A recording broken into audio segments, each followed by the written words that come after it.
Check, check. Test 1, 2. Good to go. All right, good evening, everybody. How we all doing tonight? Good to see you all. This is going to be a lot of fun. I got to MC it last year and had a blast and was honored to be asked back today to watch these great young minds present some very unique opportunities to our Sharks. My name is Kenny Rhoda. I am the co-host of the Kenny and JT Show on News Talk 1480 WHBC Radio. We're celebrating 100 years of radio in Stark County this year. Now, I haven't been there for all 100, but it's a legacy station, and anytime we get to go out in the community and give back, we always look forward to doing just that. Stark Tank. Well, this is a business pitch competition series led by the Stark Education Partnership and Junior Achievement with support from Strengthening Stark. Tonight's teams are made up of college students from Stark County area colleges and universities. This year we had many amazing entries, and tonight we will hear from the top 8 college teams chosen by the Sharks based on their elevator business pitch submissions. Stark Tank would not be possible without our amazing Sharks, and you're going to meet them here in just a little bit. These successful Stark County entrepreneurs and business leaders support and fund Stark Tank each and every year. We have a total of 9 Sharks that make up Stark Tank, and they take turns judging these various competitions from the high school competition to the college finals. Stark Tank is the brainchild of several of our Sharks.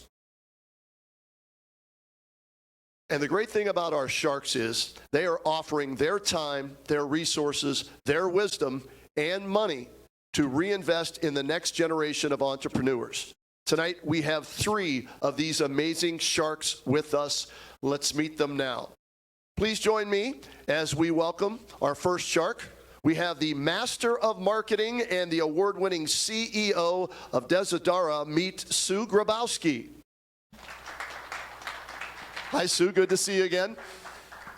Our next Shark is a former MVP of the CEO world. Bill now serves mentoring new corporate leaders. Meet Bill Morgenstern. Thanks, Bill. And finally, we have the King of Clean, the Wizard of Wash, the co-founder of DRB and the current CEO of Sargent Clean Car Wash. Meet Ken Brott. Thank you, Sharks, for being here tonight, and good luck to you guys and yals as well. All right, here's the format we're going to follow here this evening. Each team tonight will have 4 minutes to make their pitches. The Sharks then will have 5 minutes for questions. Teams, you will see a yellow sheet held up when 1 minute is left, and then you will see a red sheet held up when your time is up. Sharks, you will see the same yellow sheet and red sheet for the Q&A portion of the competition. Now, after hearing all the pitches, our Sharks will head out to a private area to deliberate. During the deliberation, we will hear from a former contestant on the hit TV show Shark Tank to find out what that's really like. We're looking forward to that as well tonight. Now, the Sharks will return to announce which teams will receive investments for their businesses. And one thing to all of our teams, just a reminder, so everybody can hear you, hold the mic close to your mouth so we can hear each and every word that you have to say about your business. All right, we ready to get started here tonight? I said, are we ready to get started here tonight? Come on, let's go. All right, so we have 8 teams. We're going to start it off first from Walsh University, presenting Wellness Link. Let's welcome to the stage Jenna Denowitz.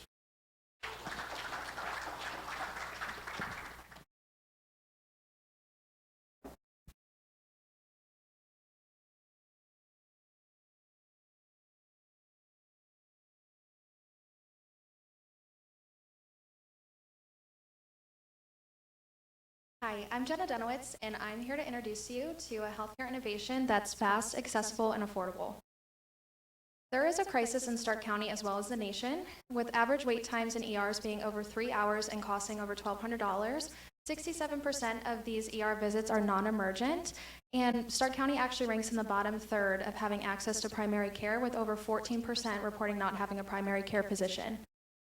Over 30 million individuals are uninsured in America, and 25% of those individuals actually reside in Stark County. There is projected to be a shortage of over 124,000 physicians by 2034. 33% of individuals report not receiving access to healthcare due to costs and accessibility. And actually, urgent care costs over $100 out of pocket for uninsured individuals. This is actually a problem for our most vulnerable population. WellnessLink is a self-service, HIPAA-compliant machine comparable to an ATM. It offers immediate blood pressure, EKG, pulse ox, pulse, weight, and temperature, vital signs that are provided immediately with health screenings and triage. It also is a touchscreen guided experience at only $20 per usage, and it's an influx of locations that would benefit from this. The process of how the WellnessLink would work, as you see on the screen, the user would first select their language. They would then be guided to sign a digital HIPAA consent. They would be taken their vitals via the cuff, sensors, and scale. They would be provided those vitals immediately. If needed, they would be linked to a telehealth provider to go over these vitals. They would also be given an optional health screening for mental health, and then they would have the option to print or have the results emailed to them securely. There is no other product that combines physical diagnostic tools with immediate telehealth access on the market. As you can see, urgent care, telehealth apps, and CVS do not provide all of the functionality of WellnessLink in one standalone unit. WellnessLink bridges the gaps in uninsured, low-income, rural areas, and seniors. It reduces ER strain.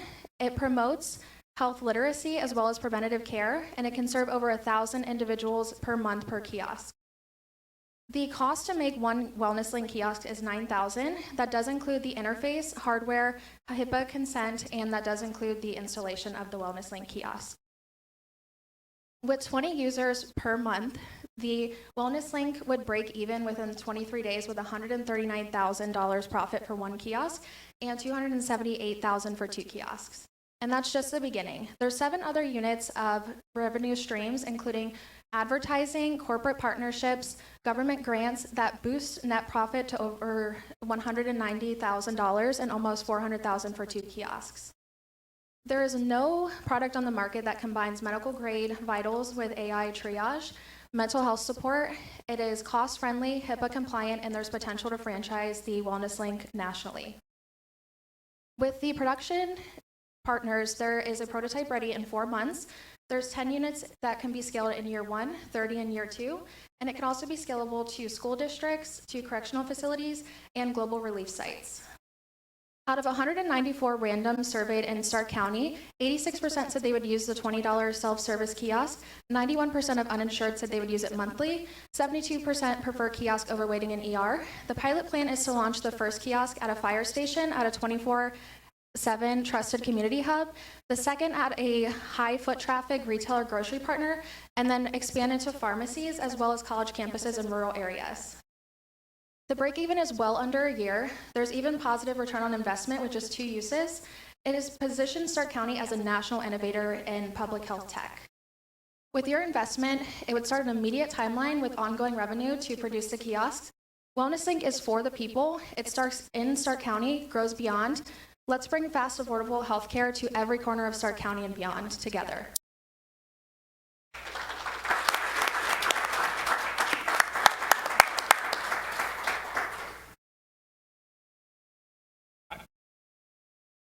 Oh, so can you all hear? I'm good at. I think you have a mic. These are mics. I think these are mics. Oh, cool. Okay, good. So I understand. Good job. Thank That was a you. good presentation. Thanks. There's a lot here. It's a cool idea. So you're comparing to an ER. Are you suggesting that people would go here to kind of, I'm not feeling well, that this would diagnose them sufficiently? No, so this is actually not a diagnosing machine. This is a screening. So actually 67% of ER visits are non-emergent. So just to put that on scale for you, 40,000% of patients that are seen at Mercy Medical, they average an annual of 60,000 a year. 40,000 of those are non-emergent cases. So in that case, they're going to the ER. The ER physicians as well as the staff are getting burnt out with the influx of patients, and their patients are getting charged with these 1,200 plus medical bills, and they're going for non-emergent cases. So this is for the non-emergent cases. Obviously there is discretion for those. If someone was in a car crash, they wouldn't go to the machine, but if it were a non-emergent case, this would be a perfect streamline for that. I'm going to play off that a little bit more. So what I can't tell is it more like a well visit, get my stats, or is it to Ken's point, I'm not feeling well, I'm not going to the ER, but I'm going to go there, and if let's say my temperature is high, that would trigger a call with a virtual physician. Is that right? Yes, they would have a sorry to cut you off. They would have a telehealth provider available for immediate access. The machine does have the capability to print prescriptions if needed, and it also can go to the pharmacy. With that being said, I would like to partner with insurance companies or hospitals eventually to have some kind of reduction if they do need to go to the ER and they still go to the Wellness Link kiosk. That reduces that a little bit because they're not going through the triage. They already have been seen for their initial screening. Have you talked to any, like CVS or any of the pharmacies and grocery stores and asked them about what they would want to give you part of their footprint to? I have not. I'm actually employed at Altman, so for me to begin, I would love to partner with Altman and get their insight on that. That would kind of be my preference on getting started with this.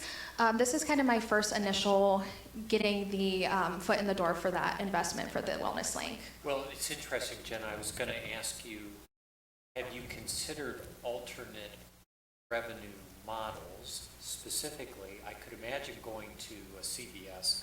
Maybe they don't want to front the cash. Mm-hmm. Maybe it'd be, hey, let me put the unit in there and I'll pay you a percent of, that might be an easier get in. Yeah, that's a good idea. Just a quick, while I'm on the revenue side, so you may have said this, do you have a vision for updating the machine? Some sort of ongoing support where we can continue to. Yeah, so actually part of that is the internal computer storage as well as the software. So it is something that would continually be updated and upgraded as medicine changes, as healthcare changes. So this isn't a means of replacing the ER. It's not a means of replacing urgent care. It's really to streamline and reduce that for those who are low income, those who don't have insurance, or those who are non-emergent that don't need to go to the ER. It reduces the strain of ER physicians as well as the healthcare field because they are burnout. They're seeing more patients than there are providers currently. Right, so as you look for investors, they love recurring revenue. If you're able to show a vision where there'll be more, I'll say, software updates to the machine that CVS would pay for to make the machine more valuable to them. Yeah, and that's part of my revenue model as well. I have anticipated that for partnerships. I'd love to work with advertising, insurance reimbursements, pharmacy clinical referrals, employer subscriptions, as well as government and nonprofit grants. I would assist with that. You mentioned that you maybe already have a partner for development. Is that correct? Yes. One of the slides I saw that. Yes, for the MedOne Technologies as well as Olio Kiosk for the prototype, as well as the quote for the cost. Okay. And that's the whole thing. When you say the prototype, you're talking the entire standalone unit, not just Yes. the independent items. Mm-hmm. Okay. That includes the touchscreen display, the enclosure, the medical devices, thermal printing, pulse ox, blood pressure, EKG, internal computer storage, as well as the HIPAA software. Jenna, I'm curious, what made you decide to do this? Yeah, so I'm actually a grad student at Walsh. I'm studying healthcare administration. So I did a research project last semester on the shortage of physicians that kind of piqued my interest. And I actually started out nursing. I decided I wanted to move into healthcare administration because I want to do something bigger for healthcare as a whole, not just providing patient care. I'd love to make a difference in healthcare. I just would encourage you to really pursue on the revenue side what you can get out of Medicare, Medicaid, Anybody that's in that food chain of, revenue is looking for ways to save money. They're really open for ideas, getting, the insurance companies on board. You don't have the same problem as a medical device company having to get an approved FDA product. This is just, how do you get into that pay chain, right, to be able to lower the costs. I think it's got some great future for it. Thank you. I really like the fact that there's a lot of folks that don't have access to a computer or any kind of virtual scenario. And I do know the situation in the ER with people in healthcare in my own family. It's rough, so it's a great idea. Thank you. Thank you. Thank you. Good job. Thank you.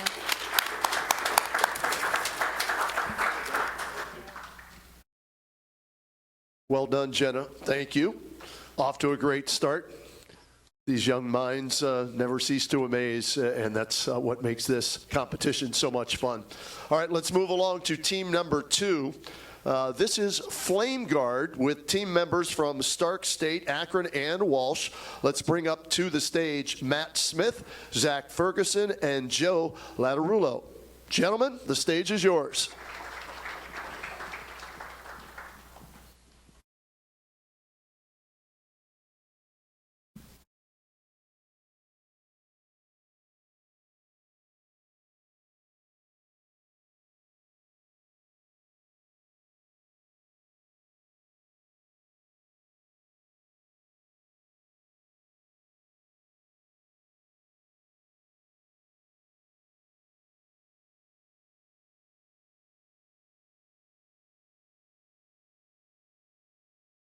Fire emergencies have deadly consequences. Every 87 seconds, a house fire occurs in the United States. This reality hit home when a family of 4 in our own community, including 2 middle school students, tragically lost their lives in a house fire. Their story, along with countless others, served as a seed for the creation of Flame Guard, a company committed to providing families affordable, accessible, and easy-to-use fire safety equipment. In reality, many people are unprepared for unexpected events like house fires. FlameGuard's flagship product is the Fire Safety Kit. Our kits were meticulously developed in close collaboration with Tim Burzik, our current fire chief. We created a collection of essential items to effectively prevent and navigate through house fires. The 2-story kit is a comprehensive package designed for multi-story households. It includes a fire blanket, fire extinguisher, fire escape ladder, heat-resistant gloves, burn gel, a smoke detector, a respirator mask, and an escape planning sheet. Notably, each item comes with detailed instructions to reinforce the significance of a well-thought-out escape plan. Recognizing the unique needs of one-story homeowners, we also offer the 1-story kit, which includes everything in our 2-story kit, excluding the fire safety ladder. This tailored approach ensures that our customers can purchase the correct items to fit their living arrangements. We also offer the option to purchase each item individually. That way our customers can build their kits surrounding their escape plans. We hope our customers never need our kit, but having a well-thought-out escape plan can greatly increase the chances of survival. Following our win at the Junior Achievement USA National Competition, we decided to form an LLC to scale beyond the competition to become a mainstay in the marketplace. Since the conception of our LLC, we have seen very good and sustained success. Notably, we were recently named the 2025 Global Student-Run Company of the Year by Ralph de la Vega. Our marketing efforts on platforms such as Facebook, Instagram, and LinkedIn gained traction. And a featured front-page article in the Canton Repository opened doors to a cascade of media coverage. Our mission to save lives went viral. We were fortunate enough to tell our story on some of Northeast Ohio's largest news network. Notably, we're also a first-page Google result for the term Fire Safety Kit. We estimate that these marketing strategies have led to over 2.5 million impressions. This has led to just over $30,000 in revenue and thousands of fire safety items provided to families. But more importantly, thousands of lives potentially saved. As we continue to pursue the company's mission, we wanted to bring a high-quality kit at a more affordable price. As you can see on screen, this is the new and improved FlameGuard Fire Safety Kit. It allows ease of use for our customers and high-quality safety. With your help, we can ensure that families worldwide have access to critical fire safety equipment. With your investment, we can reinvest into the second version of the FlameGuard Fire Safety Kit and additional marketing. Join us in protecting what matters most with FlameGuard. Thank you.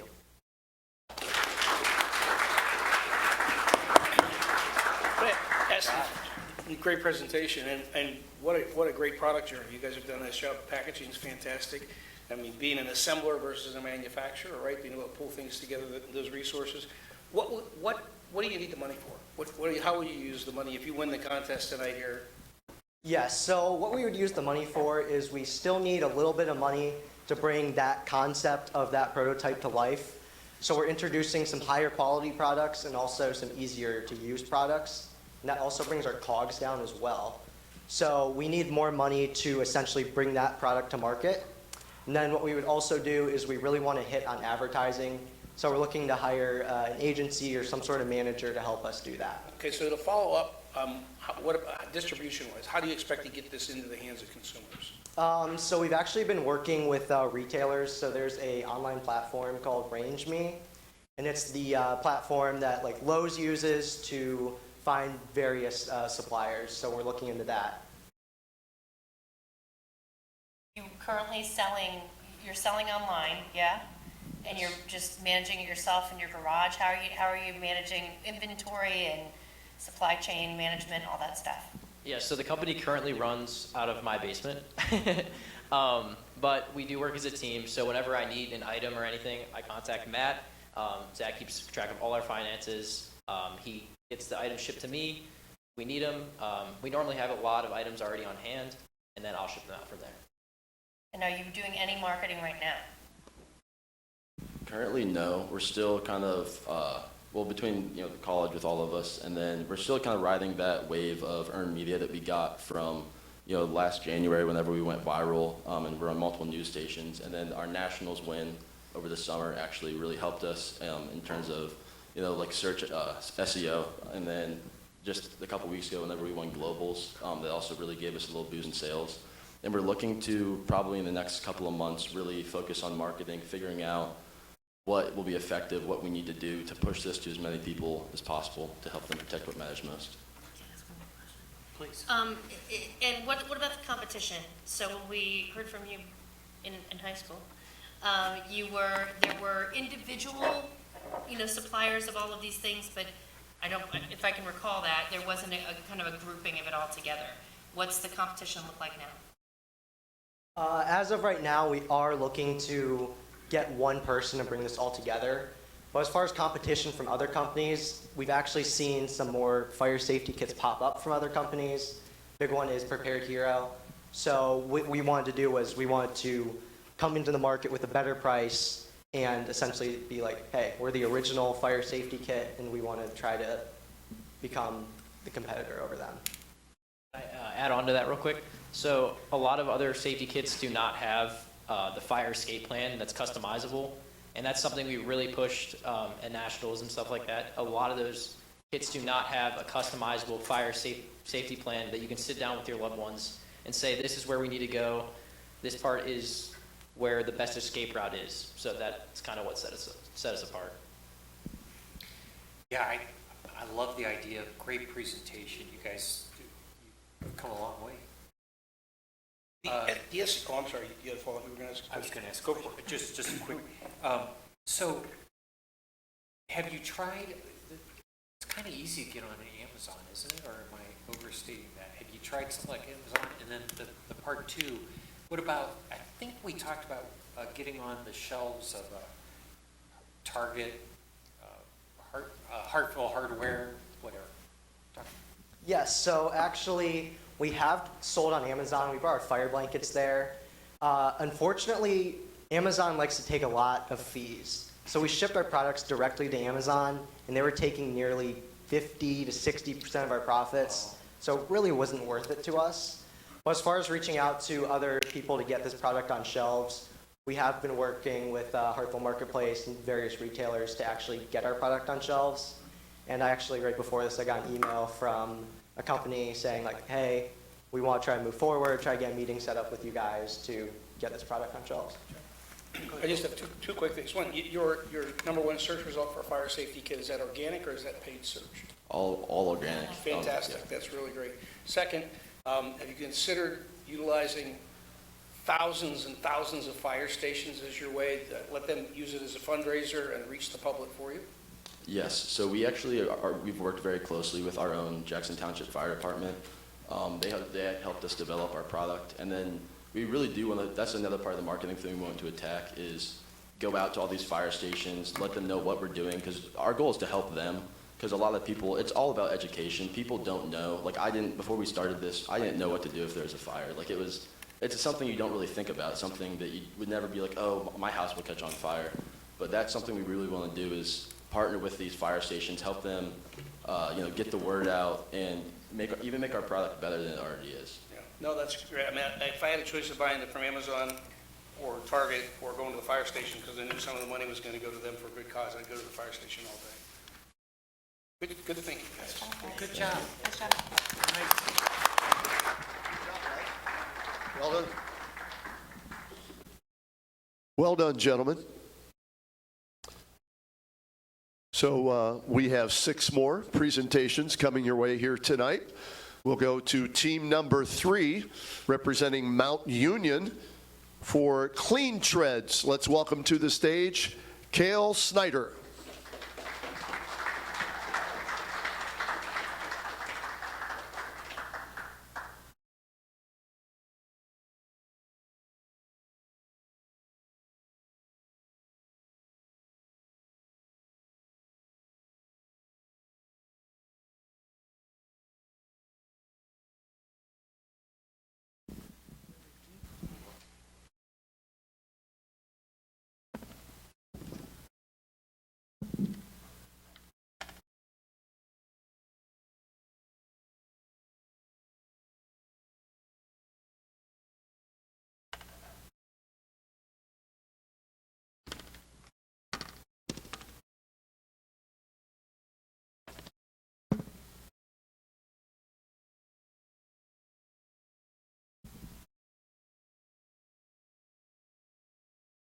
Hello everybody, my name's Cale Snyder. I'm from Columbus, Ohio, and my product is Clean Treads, the ultimate shoe protection system.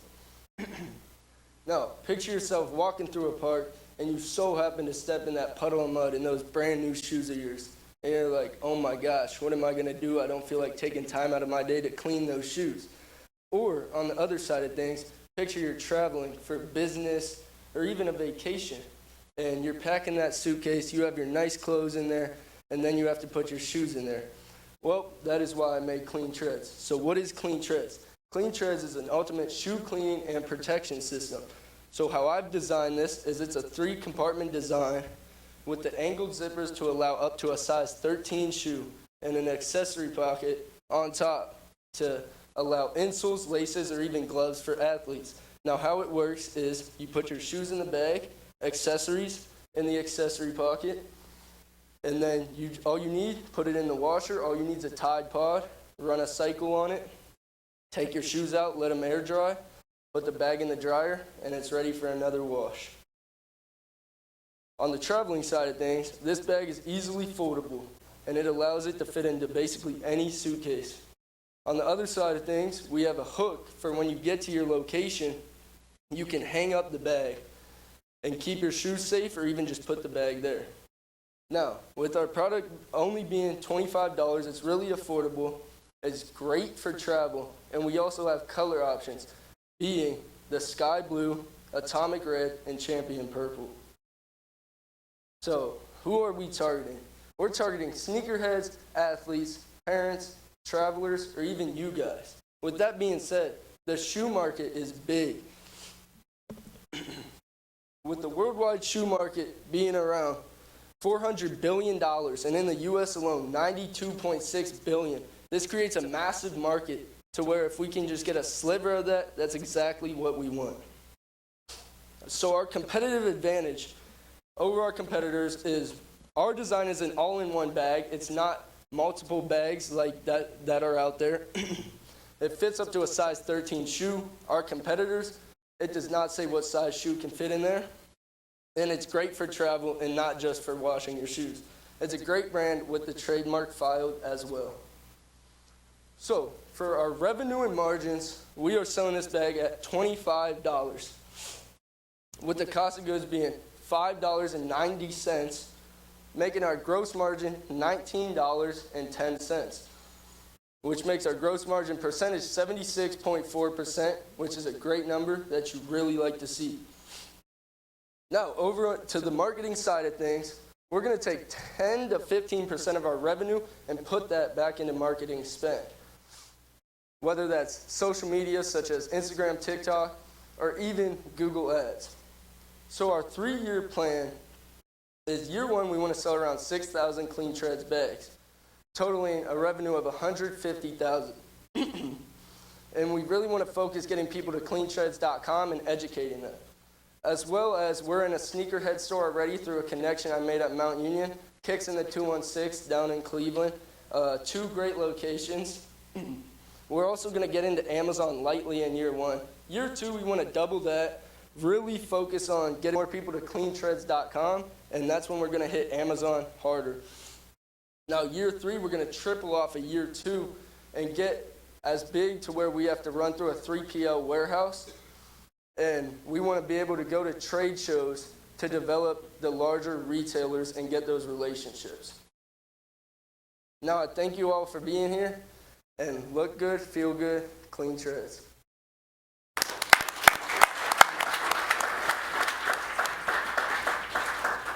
So Cale, you mentioned competition. Help me, what would be the competition?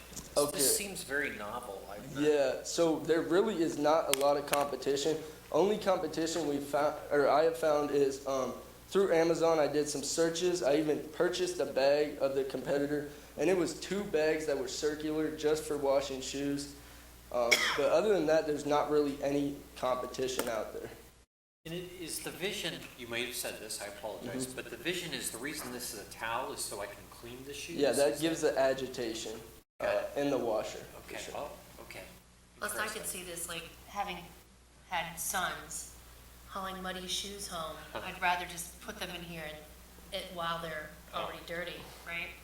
But, like the branding, it's cool, it looks like you had invested in branding and stuff like that. Have you made any sales yet so far, or is this prototype, Actually- or where are you? Yeah, so actually just today, our first mass order just came in, that's what those are. So I plan on starting to sell it throughout this month and next month, just ramping up. But as of now, yeah, that's the final product. Okay, cool.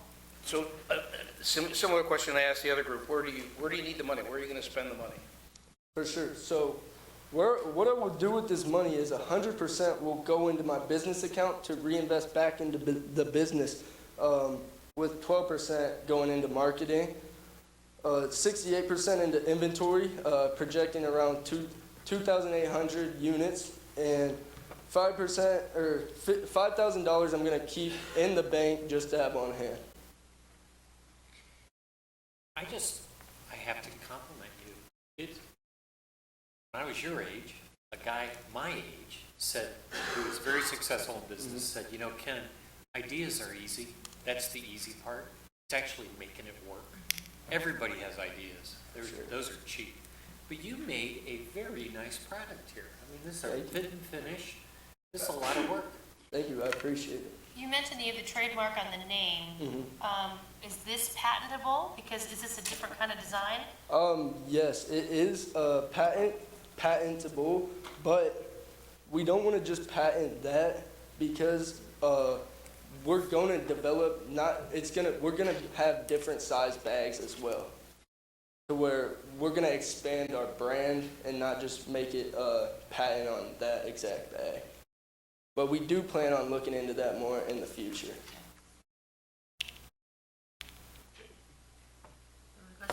Okay. Thank you. Thank you very much. Nice job.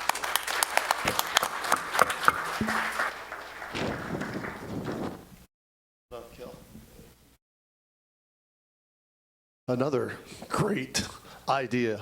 Ken, like you said, when we were kids, I used to take a toothbrush and get in there and clean my shoe. You know what I mean? Put that in a bag, put it in the washer, dishwasher, whatever. That's outstanding. Well done, Kale. All right, we move along now to team number 4 in our competition here this evening. And she is representing Kent State. Angie Sweets, Angelique Wong, the stage is yours. Good to see you again, too, Angelique.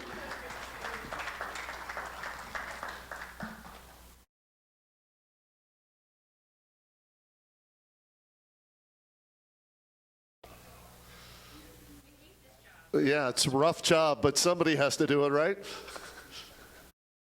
Thank you.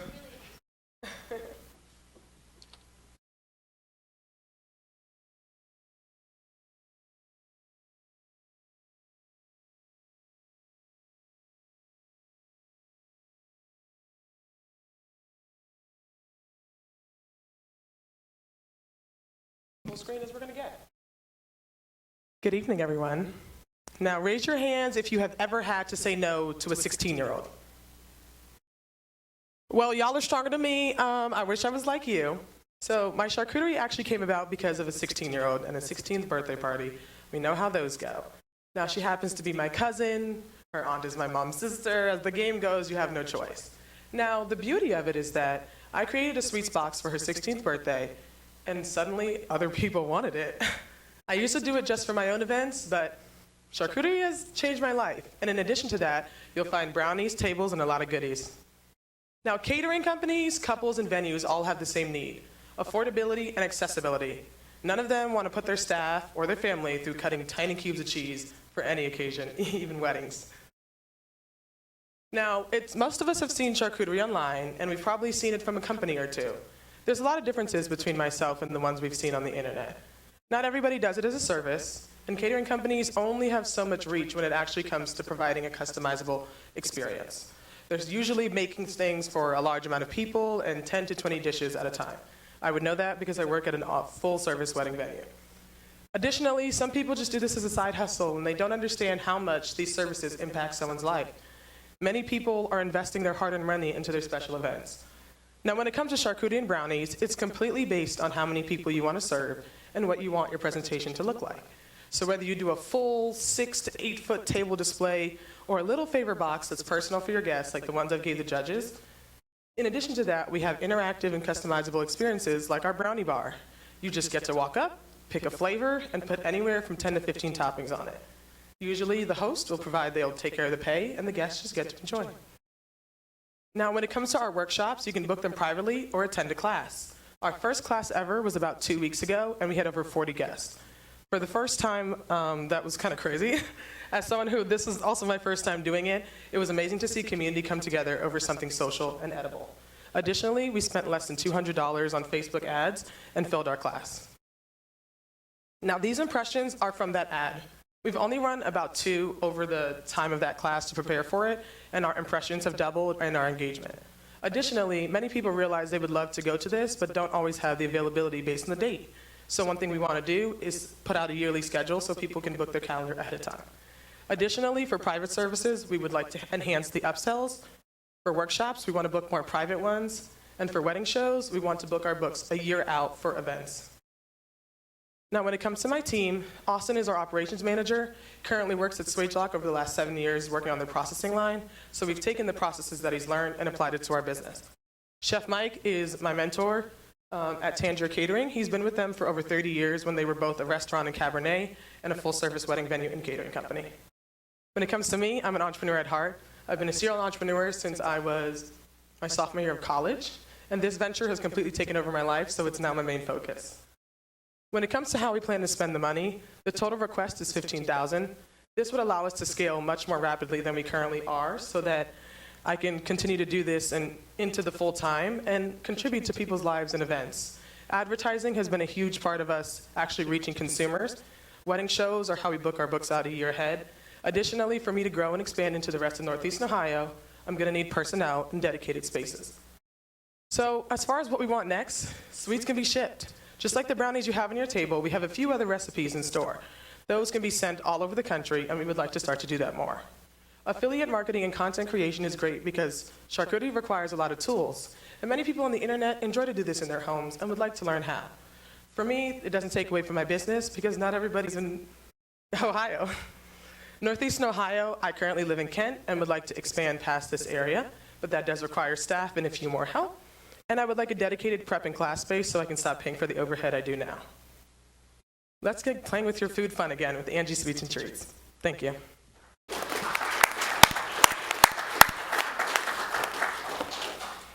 Angie, have we met you before? I was here last year, going back to my Who Am I slide. Clothing? Actually, so as it says up here, I'm the founder of Societal Heights Marketing Agency and Artusa Clothing. My undergrad was in fashion design, and that's where the clothes came about. I now just do that independently as I get clients. And my marketing also is pretty much a big part of my full-time as well. So I'm trying to make this in the charcuterie what I go into as I approach graduation with my master's. You said, and I quote, I think you said, charcuterie has changed my life. Did I? Yeah, so I did this for my cousin, and that was just for fun. I used to do it for my events for my marketing agency. I do teach workshops and things. And then a family member was like, how much is it? And I was like, I don't know. So I went to the drawing board a little bit, and I realized a lot of people put desserts on Facebook Marketplace since I live on Facebook because of my marketing, so I have a good handle on how it flows. And so I put a few things on there, and then I started to get orders.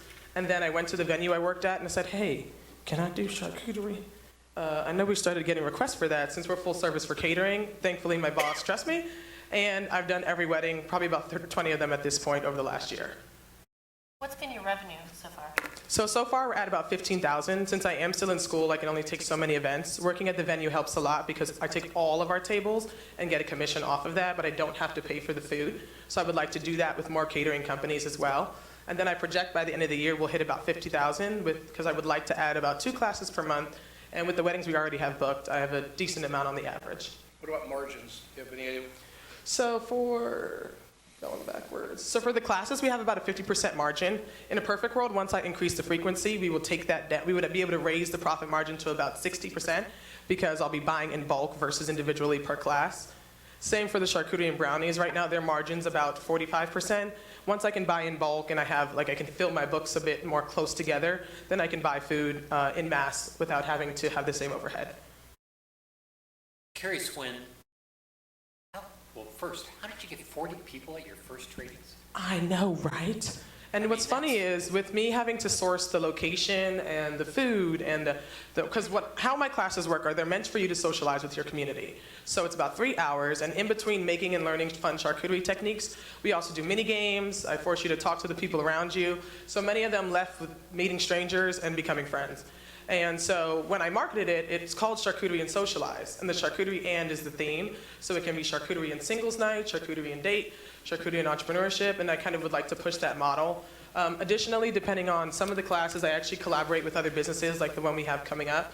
For Mother's Day, I'm pairing with a wine brand. So our tickets are about $130 a person, and they're actually going to be doing wine flight tastings paired with mini boards.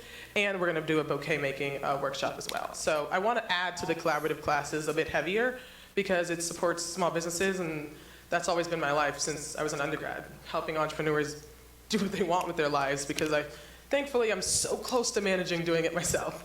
So, Angie, the part 2 of my question is, I'm curious, when people come and take the class, do they end up actually buying stuff from you? So they don't have to buy anything. They actually just show up with the boards, and then after the fact, a lot of them become clients for their own events. And another part of my class is I educate people on what it is, how you buy, what it looks like, average cost. So after that, they're not leaving unsure. They're leaving with someone they've met, they trust. I'm handling their food for their guests.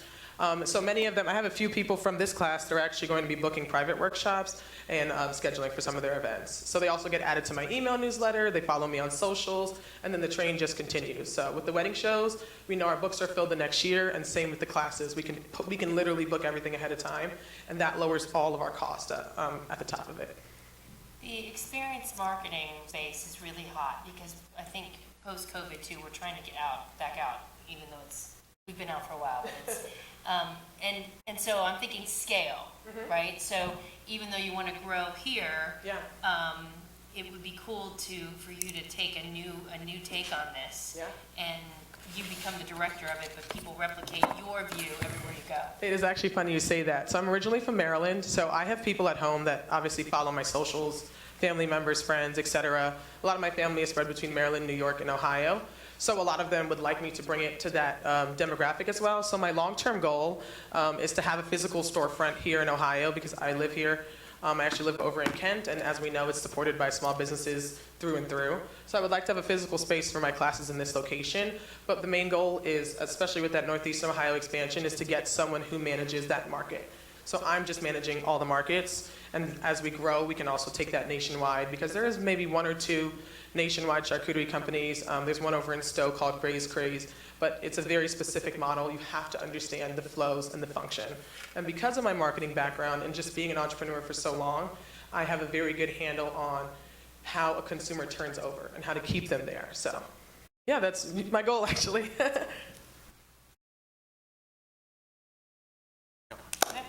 Thank you. Thank you. Thank you. Well done, Angelique. Angie's Sweets and Treats. Did we dive into any of those, or are you saving those for later? Not yet, okay. All right, we move along to our fifth team in our competition here today, representing Mount Union again. For the company, they hope to get up and rolling. Tilted Tic-Tac-Toe. Let's bring up to the stage Cadence Metcalf, Carter Spangler, and William Crooney.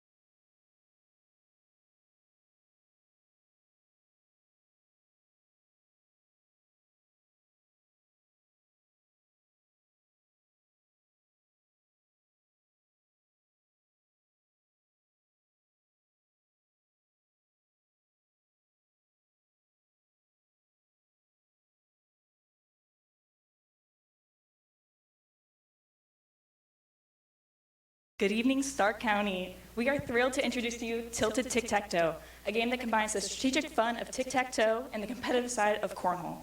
This is not just another backyard game. It's a unique, high-quality experience designed for young adults and families that enjoy some games. Let's take a moment to think about other outdoor games. There's cornhole, ladder toss, and traditional tic-tac-toe. But something's missing. What if I told you that there's a game that combines skill, strategy, and excitement all into one? That's where Tilted Tic-Tac-Toe comes in. We all love classic outdoor games, but they often lack variety. Cornhole is fun, but it's the same back and forth motion. Tic-tac-toe is engaging, but it's too predictable. Many outdoor games either rely solely on skill or are purely luck-based, and we're going to bridge that gap. People are looking for something that brings them all together. Families are looking for something that everyone can enjoy, and young adults are looking for something that's easy to learn. Tilted Tic-Tac-Toe solves this by combining strategy and skill, making sure every game is unique and exciting. Here is how it works. Players stand on opposite ends of the board, and they will take turns throwing beanbags into the board. And what this will cause is the board to tilt, and the ultimate goal is to create tic-tac-toe. Now, if a tic-tac-toe is not formed at the end of the round or after all the beanbags are thrown, don't worry, there is still more than one way to win, as points can be earned depending on the pocket that the beanbags are landing in the board. And the rounds, and you can alternatively win, aside from 3 in a row tic-tac-toe, is to win the rounds best 2 out of 3. Our primary market is young adults ages 18 to 35 who enjoy social outdoor games and love interaction and competitiveness within the games. However, they want something fresh and engaging. The outdoor games market is valued at over $5 billion, and it is continuing to grow as people seek these new experiences with more outdoor games. Our competitive advantage is threefold. We have a unique design. The tilting board adds a new level of skill and unpredictability.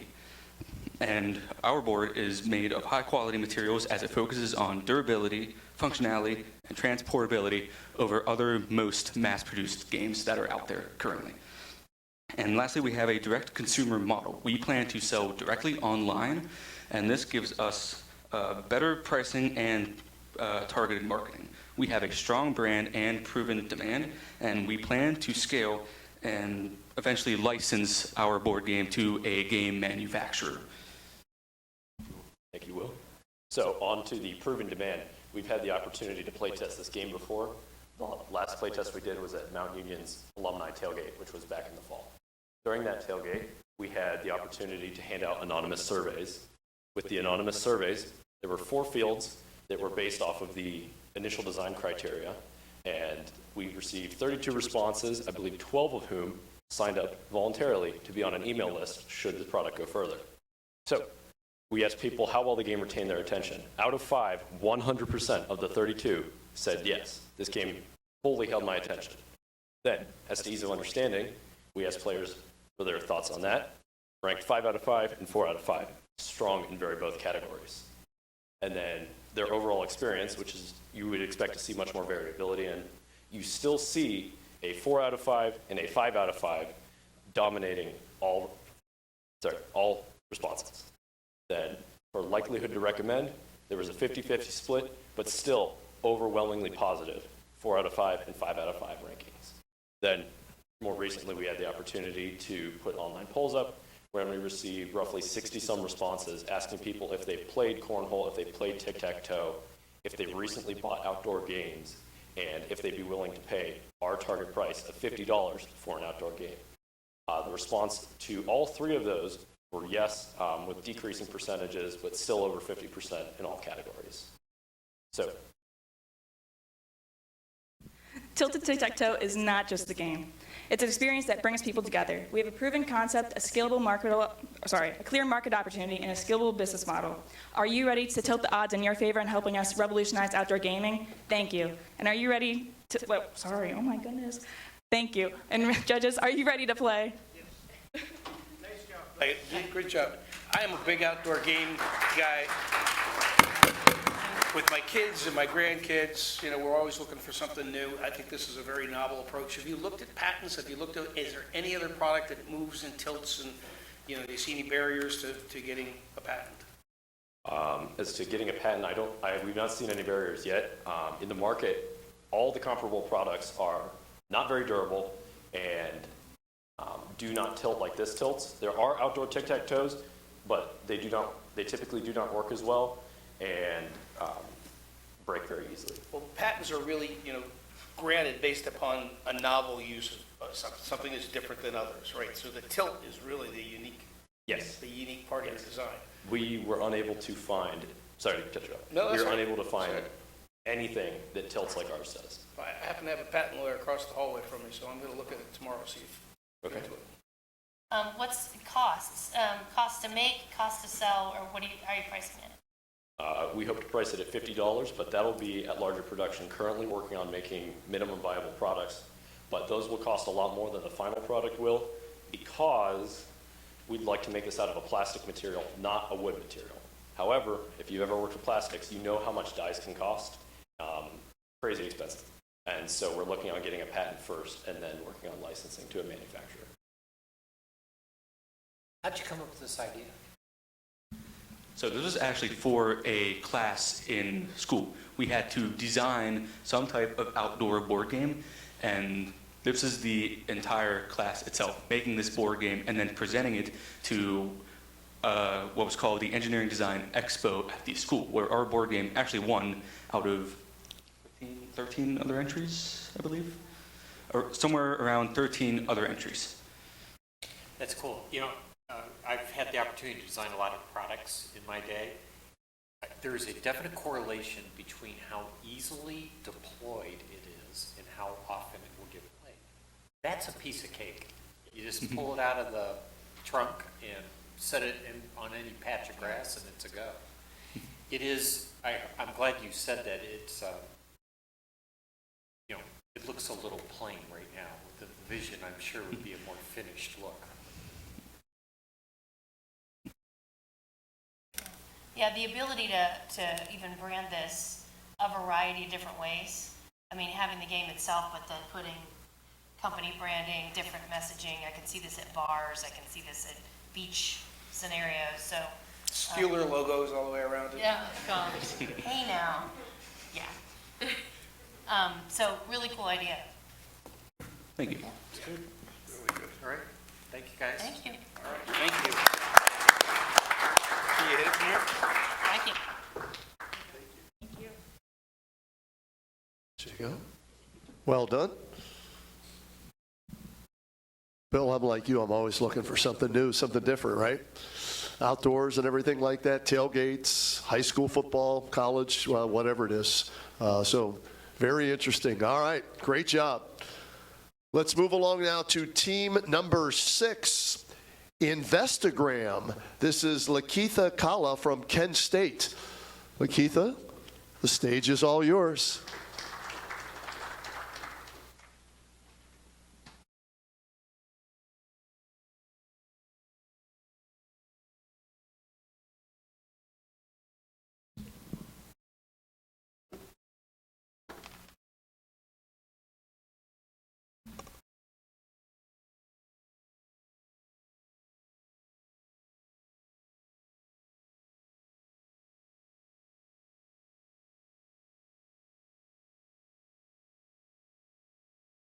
I don't know how to.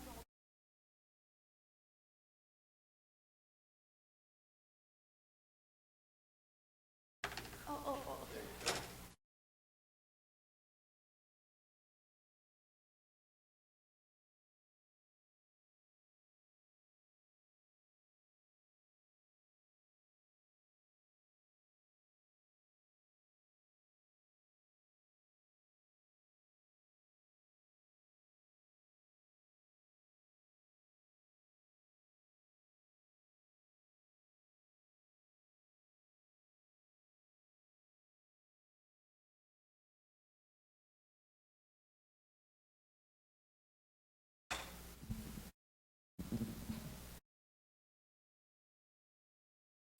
Hi everyone, I'm Lakeitha, a business analytics student at Kent State University.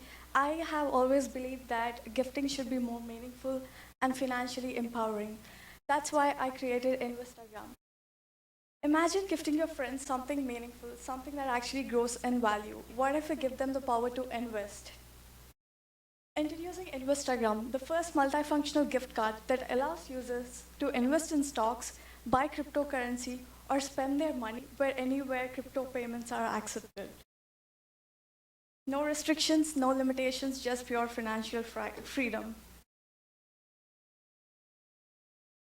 The problem, today gift cards are everywhere, but they're limited to stores, to brands, to stuff. Even current financial gift cards options fall short. Stock gift cards only let you invest in one company. Crypto gift cards don't let you invest in stocks, and cash apps like Venmo or Robinhood don't support crypto-based gifting at all.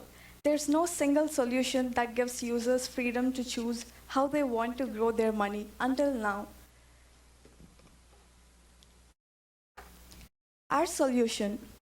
Investagram is the first multifunctional gift card platform that lets you give the gift of stocks, cryptocurrency, or investment buying power, all from one place. Let me break down the 3 core modes. Stock-specific mode. Send a gift card already tied to companies like Tesla, Amazon, or Apple. Buying power mode, giving the recipient full control to invest in any combination of stocks and cryptocurrency. It's not like giving them flexible investment account as a gift. Crypto mode, giving cryptocurrency directly where they can either invest or spend anywhere where crypto payment is accepted. The gift card, how does it work? Sender sells gift, choose between stocks, cryptocurrency, or buying power, or like any type. And second one, recipient redeems the gift easily through our app, website, or by scanning a physical card. Recipient invests, allocate the gift cards towards specific stocks, cryptocurrencies, or combination of both. Key feature, there are 3 modes. Offer recipient choose the choice of stock-specific buying power or cryptocurrency gift card to suit their investment preference. Real-time execution, seamlessly integrated into top brokerages, cryptocurrency exchanges, and payments network for instant gift redemption and investment. And we have like top-tier security, benefit from multi-factor authentication, robust encryption, and advanced fraud detection. Fully customizable product design. We can get it like physical gift card, and there's also digital version. Physically, like there are so many features, and digitally they're also like we can get it however they want it to be, personalized, and market opportunity. So the gift card industry is like 170 billion in size of US market, and Gen Zs and millennials are the rising investments, participation, competitive advantage.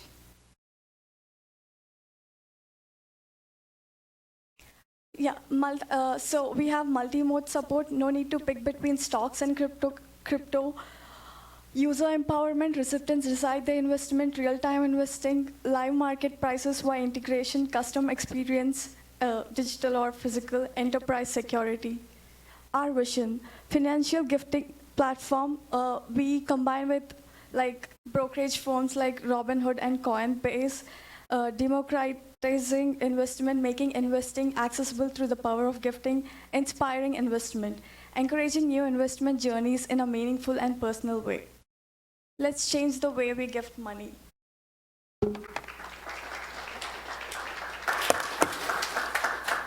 Do you have a working software model now?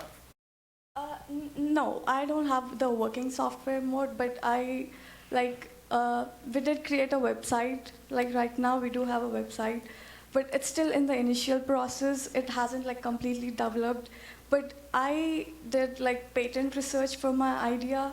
So it turned out to be a unique idea, and like there isn't any competitors in the market. This is the first form. What can I follow up with one other question? What is your inspiration for this?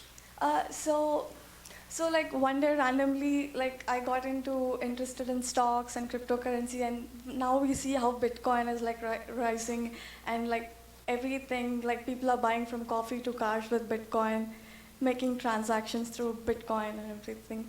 And then I realized how these doesn't have gift card facilities, like how there isn't like gift card for Bitcoin or like any cryptocurrency or any stocks. And that's how like I got up with this idea. I'll tell you, what's so fun to sit here is the creativity of these ideas. I'm like very bad at explaining. Like English is not my first language, so please excuse me with that. I'm loving every minute. Lagita? Yeah, Am I pronouncing Lakita. that right? Yeah. So I'm curious, like, who would be, do you perceive that there is a demand to go, I guess, to Giant Eagle or Target and buy a gift card that's, I'm making this up, 3 shares of Tesla stock and giving that to somebody? Mm-hmm. And that's a big part of your vision here. Yeah, exactly. Yeah. So like, let's just say you want to gift your friend, like you don't know what to gift. You just know the friend is interested in stocks and cryptocurrency, and you want to like gift him. And you just come to us, buy the Tesla stocks, like how much ever you want. Like let's just say $150 worth of Tesla stocks, and you buy it, and you can just send them digitally or like physically. That's how it works. Boy, is that novel. You could picture, I'm just thinking to myself that, for my nieces and nephews and my kids, right? Why not teach them the value of stock and like, appreciation? yeah, I'm so sorry to interrupt. And No, you're like, fine. Go. Yeah, like how these brands and everything, like for example, if I buy a Starbucks gift card, I just have to spend it there. But with this, you can like spend it or you can just keep it. And it also grows with time. Yeah. So this is what you're asking for in terms of investment. What would you do? I mean, obviously you want some mentorship and some feedback, but what are you looking to do with that initial investment? Yeah, so like right now I did patent research, but like to patent my idea, I need like a lot of money, like at least $13,000. Through my friends and other people, I generated like at least like $3,000 but I'm seeking at least 5,000 from you guys. Yeah, so that I can patent the idea. And then once the person gets a gift, what they do with it from that point is their own choice, yeah? Yeah, they can redeem it through our, on the app, or it depends. If you want to buy a stock gift card, you can redeem it on the app, like Robinhood. And if you want to buy cryptocurrency, if you want to spend the cryptocurrency, where cryptocurrency payments are accepted, you can just go to Starbucks, and if the Starbucks accepts the cryptocurrency payment, you can buy the drink with the Bitcoin, tapping the card. Yeah. It's kind of a hub of all the different, because each one is disparate right now, right? You can buy a Starbucks card. Yeah. You can buy a. And this gift card, you can, how Starbucks gift card is only located for Starbucks, but with this one you can just go anywhere and use it. Yep. It seems like there'd be all kinds of federal regulations. Yeah, laws. it's a very big process. That's the reason I'm trying to take the long way, starting with patenting and Got it. go and then there. Work your way through. Yeah. The end user would need an account on their own to be able, this is just a funding source. They'd have to have a Robinhood account, or they have to have, Venmo. a place where they Yeah. keep their cryptos. Exactly. Crypto yeah. wallet. Yeah, crypto wallet. Yeah, So if they had a Coinbase. wallet and they had a Robinhood account, they just take this gift card and they could turn it into cash, in essence, and let them then invest in whatever they want to invest. Exactly. Yeah. Cool, interesting, very good presentation. Thank What you a so much. creative idea. Yeah. Great. Thank you.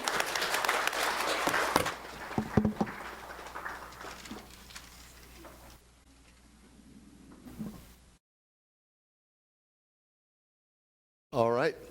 Another job well done. We move along to team number 7 here this evening. And they are representing Stark State. It is Business as Usual Mobile Cigar. Let's welcome Warren Wheeler to the stage.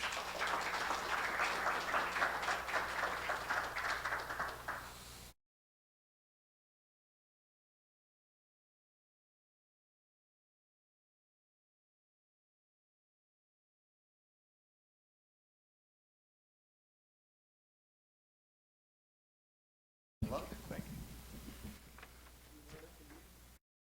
I wish.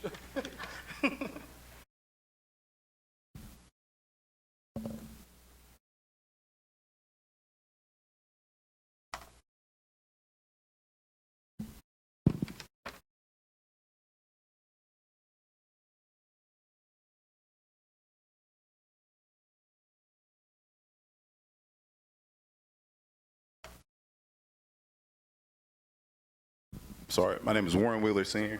Yes. Okay,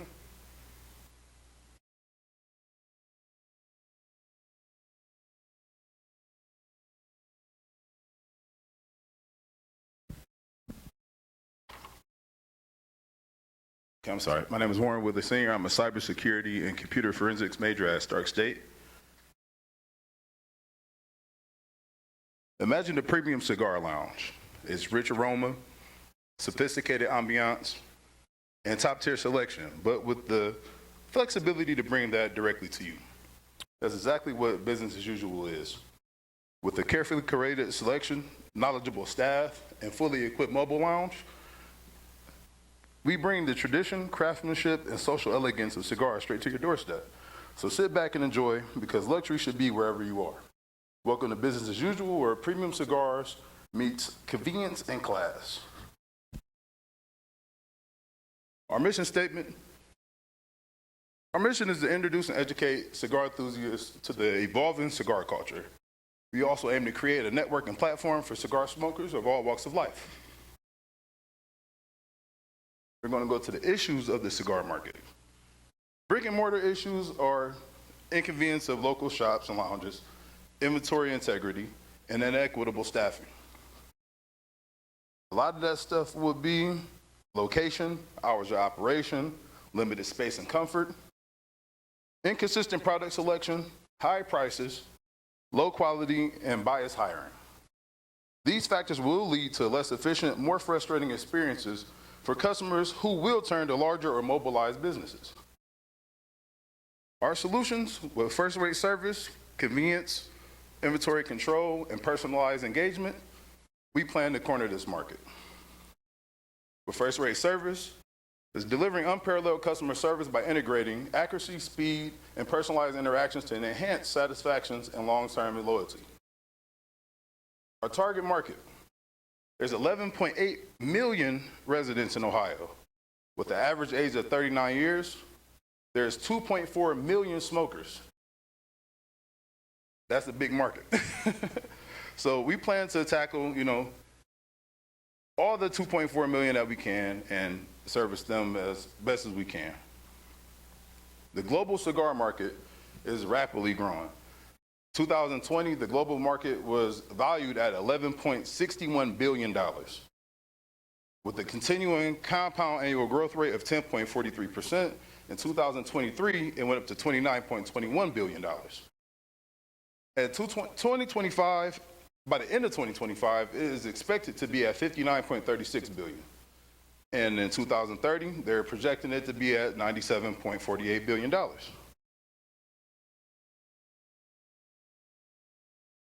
Sorry. The United States is a leading contributor with a value of $14 billion a year.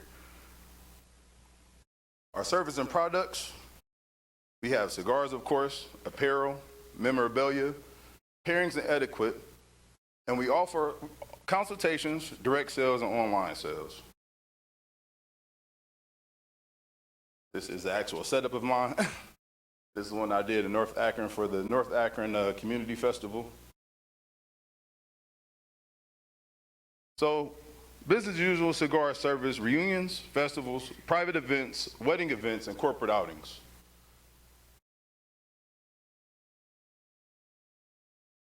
In conclusion, our mobile lounge is not just about cigars. It's about creating an experience. Whether you're hosting a private event, corporate gathering, or simply enjoying a night out, our lounge offers unique, sophisticated environments that bring people together in style.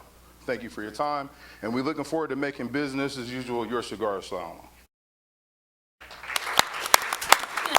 That is a disclaimer. So, Ward, good job. That was a lot of questions, but one is you said the stat, what was it, 2.4 of the 11.8 million Ohioans smoke? Yes. Most of those smoke cigarettes though, right? That's until they get a cigar in their hand. Okay, so your job is to move them up the ladder. See, my theory and logic about it is everyone is a cigar smoker. And they just haven't found one that they like yet. So you have a lot of people who smell cigars, they say how nasty they smell and they're strong, but that's where we come into play, where we can actually service and do, one-on-one consultations to find that perfect cigar for you. Now, I've smoked thousands of cigars. I've been smoking cigars since I was 14 years old. So it's like I know a lot about the market. So you're already doing this, is that right? Yes, currently. So talk a little bit about kind of your price structure and how you work. It sounds like you bring the cigar experience to us, whatever that. Exactly. So as of right now, we've been doing just a lot of tabletop setups, and it's just festivals, the wedding receptions, the more smaller, intimate events. So we're looking to go larger with the tailgating and corporate outings and everything. So right now, we have a profit margin we're roughly about 13% on the profit margin right now. But with your investment and a pending deal that I'm not at liberty to speak about at this moment, we can definitely ensure that there's going to be an 800 to 1,000% profit margin. And that's with, products being developed and different, social gatherings that are coming along. So there's a lot of room for the market. So can I clarify, you're going to actually have a vehicle that is a portable experience? Yes, so. I saw We saw it, but This is actually, I have a mentor for this. The guy that actually owns this lounge is New Orleans Cigar Lounge. He's down in Florida, Tallahassee, Florida.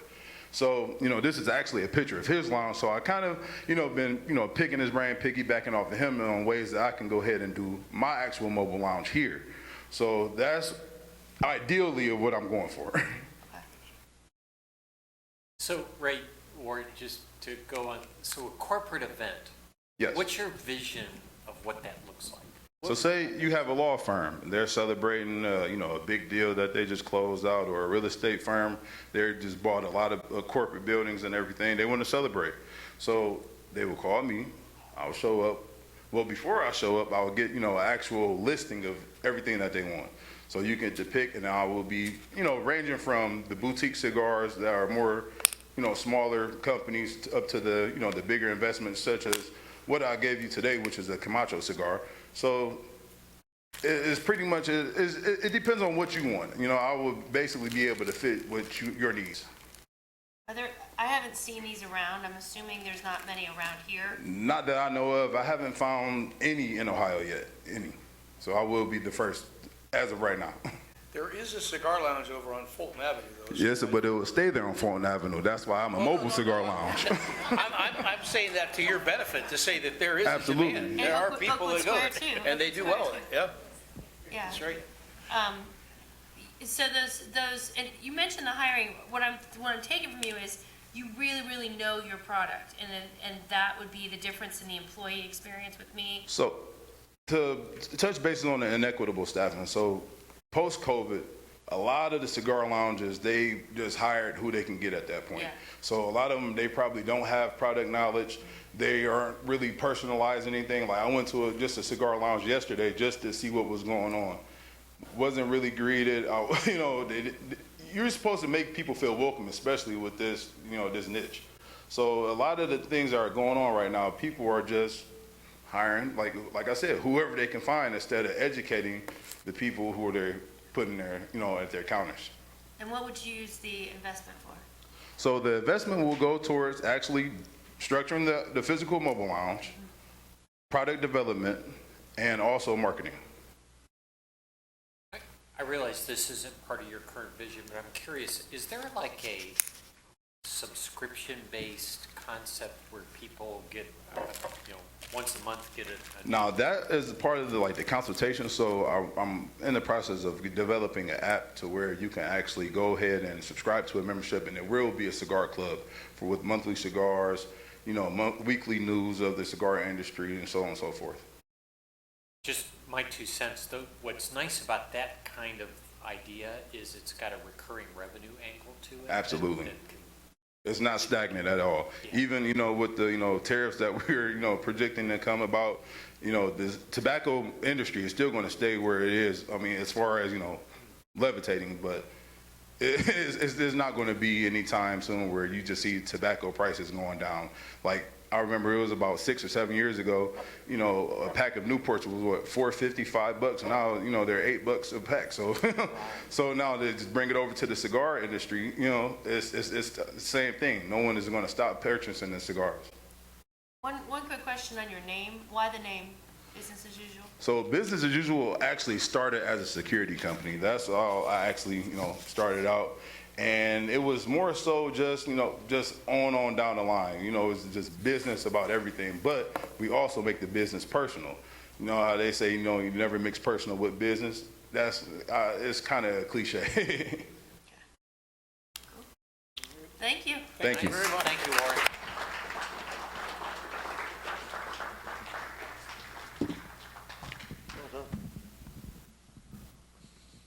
Thank you, Warren. Job well done there as well. All right.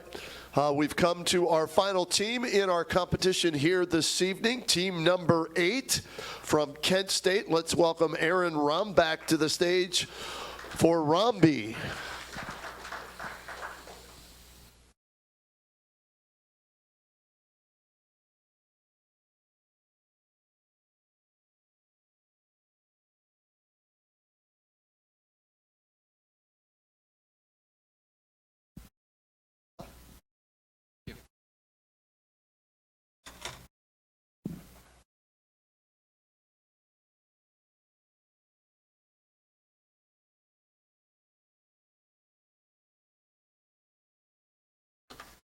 Not want the 7-day free trial. All right.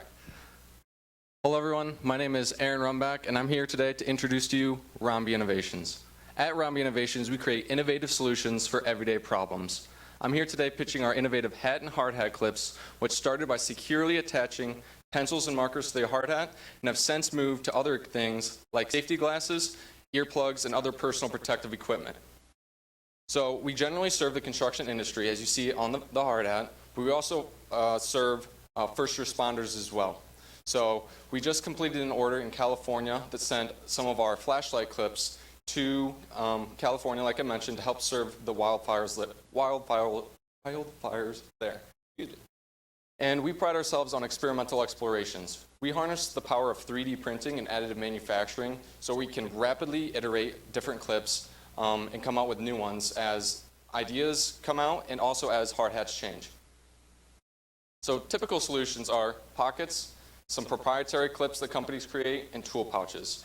When I was working construction, I would always have things all over my hands, putting them in my pockets. My phone would get dirty, not ideal for your $1,000 phone. Proprietary clips only hold one type of marker or utensil and only work on one specific type of hard hat. Ours work on any. And tool pouches. I didn't enjoy carrying around the tool pouches. To me, they were too heavy and bulky. So I noticed the disorganization in the job site. So losing my tools, running back and forth for pencils, markers, but also things like the safety glasses and personal protective equipment. The inconvenient storage solutions, like I mentioned, I would lose these items and it would be hard to find across the job site. Current products also lack customization. So we allow the clips to be customized with personal names and also company logos as well.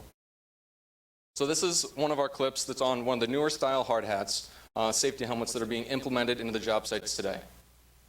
Here's our best seller, as you see on the hard hat there, which is the safety glasses clip that we just came out with this year. And these are the earplugs. No more bulky headphones that you don't use every day. Keep your earplugs with you at all times, safe and secure. So in the United States, there's 10 million construction workers and 100 million globally. And we see our product working on any hard hat anywhere in the world. So we currently sell online and through Etsy marketplaces. Like I mentioned, we do wholesale orders with larger companies, and we do custom orders for individuals that want a clip that is specific to their needs, specific to their needs. So how can we make this a reality? It already is. Currently, we have had over 1,000 orders in 6 different countries, 500 plus cities, and we've done this all through 0 paid ads and marketing. So we plan to grow through influencer reviews through social media by giving our clips to those on social media and them doing reviews on it. Through construction expos, and like I mentioned, we do 3D printing, so we do print on demand. We're not sitting on a huge stockpile of clips. We're able to iterate and change them as new ideas come in. So our current click-through rate is 53%. This year, we've already had 125 orders, which is a 36% increase from last year. And our all-time conversion rate is 3.3%, and this year alone, it's up to 3.9%. Our clip costs us about $3.89 to produce, and our average sale is $9.99, which is a 61% profit margin. And our projected sales for this year are just over $11,000. I started my 3D printing in business back in 2014 when I purchased my first printer from lawn mowing, and then I would then sell those little fidget spinners. So I've been 3D printing for over 10 years now. And our first hard hat clip sold was in July of 2022, and in October of 24, we hit our 1,000th order. With the funding, we're looking to purchase a new 3D printer that has active air filtration, which is something our current printer doesn't have. I often experience headaches in printing in some of these engineering-grade filaments at long exposures, so this printer is a necessity. Here's just a couple other items as well. So we're looking to move into a location, and I'm an architecture student, so I have a vision to take a project like this and turn it into something like this. Thank you. Very good. I saw your patent is specific to writing implement holder for, and is it to hard hats? Is it specifically for that? It says hat and, well, I think it said just specifically hard hats, but it can be used to anything. Okay. Aaron? Yes, correct. It strikes me, maybe you mentioned this and I missed it. I imagine there are safety benefits to using this. Is that, Did you mention that, or do you guys talk about that in your advertising? Yeah, the safety benefits would be keeping your safety things with you at all times, but also keeping it in the same spot every time. It allows you to keep those items with you.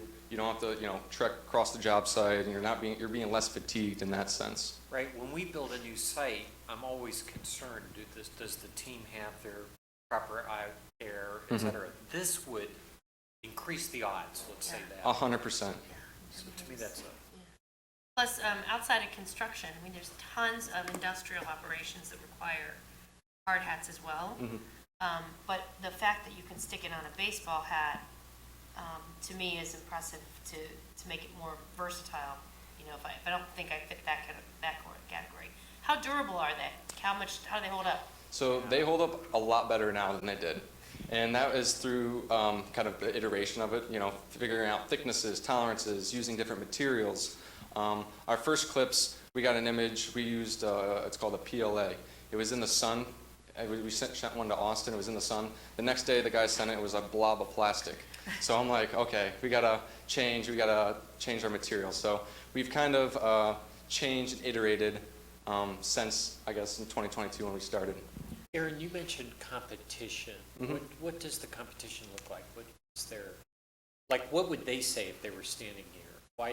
Why is yours better or worse than Ours you mentioned customizable. Yep, customizable, and it works on any hard hat. Milwaukee makes a single one that only goes into a slide slot and holds one marker. And that's the only thing close to kind of what we're doing at the moment. They don't want the whole glasses and things like that. No. The earplugs are also interesting. How did you get that much traction with no paid ads and no marketing? So we've sent our clips, like I mentioned, to social media, and people have loved it. They have seen it on these. They're like, "What is that? I've never seen it before." And so that has brought traction to our website. But Etsy also takes a small portion of their cut, and it kind of goes towards a little bit of the SEO and marketing for that. So if you just type in, hard hat clip or pencil holder, usually our clips pop up. Have you talked to any, well, you mentioned Milwaukee. I wonder if somebody that supplies other construction safety materials you could piggyback with them. Yes, that's a great idea. And we haven't actively done anything with those safety equipment, companies. We've only done a couple of promotional product companies that sell other construction gear to them. So that's a great idea. That's something I think we're going to move forward with. Just a little piece, you might want to talk to someone at Gregory Industries in Cape Town. Gregory, okay. Because they make guardrails, but they're very involved in the highway safety industry, but everybody wears hard hats. Great point. And they might have a nice contact. They might have a for good them. contact for you. Okay, Gregory, that's good. Happy to make an introduction. Yeah. Awesome. Yeah, we would. Thank you. Nice All job. right, Thank you, guys. That's good. Thank you. Great job, Aaron. Great job.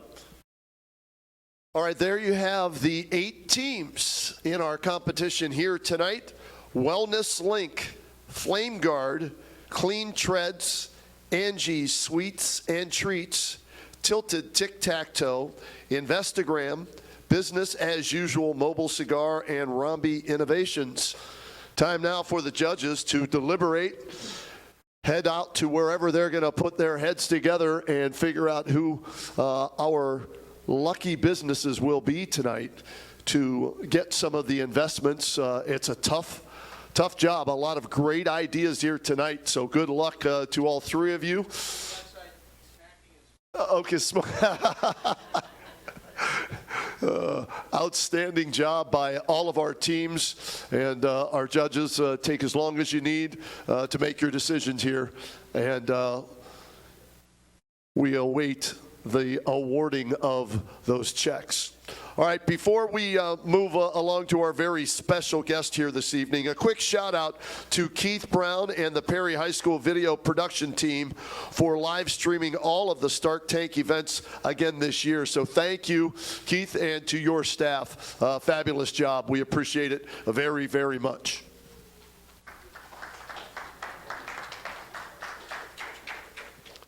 All right, while our sharks are deliberating, it's a pleasure to introduce you all to a very special guest. He's the founder of Peaceful Fruits.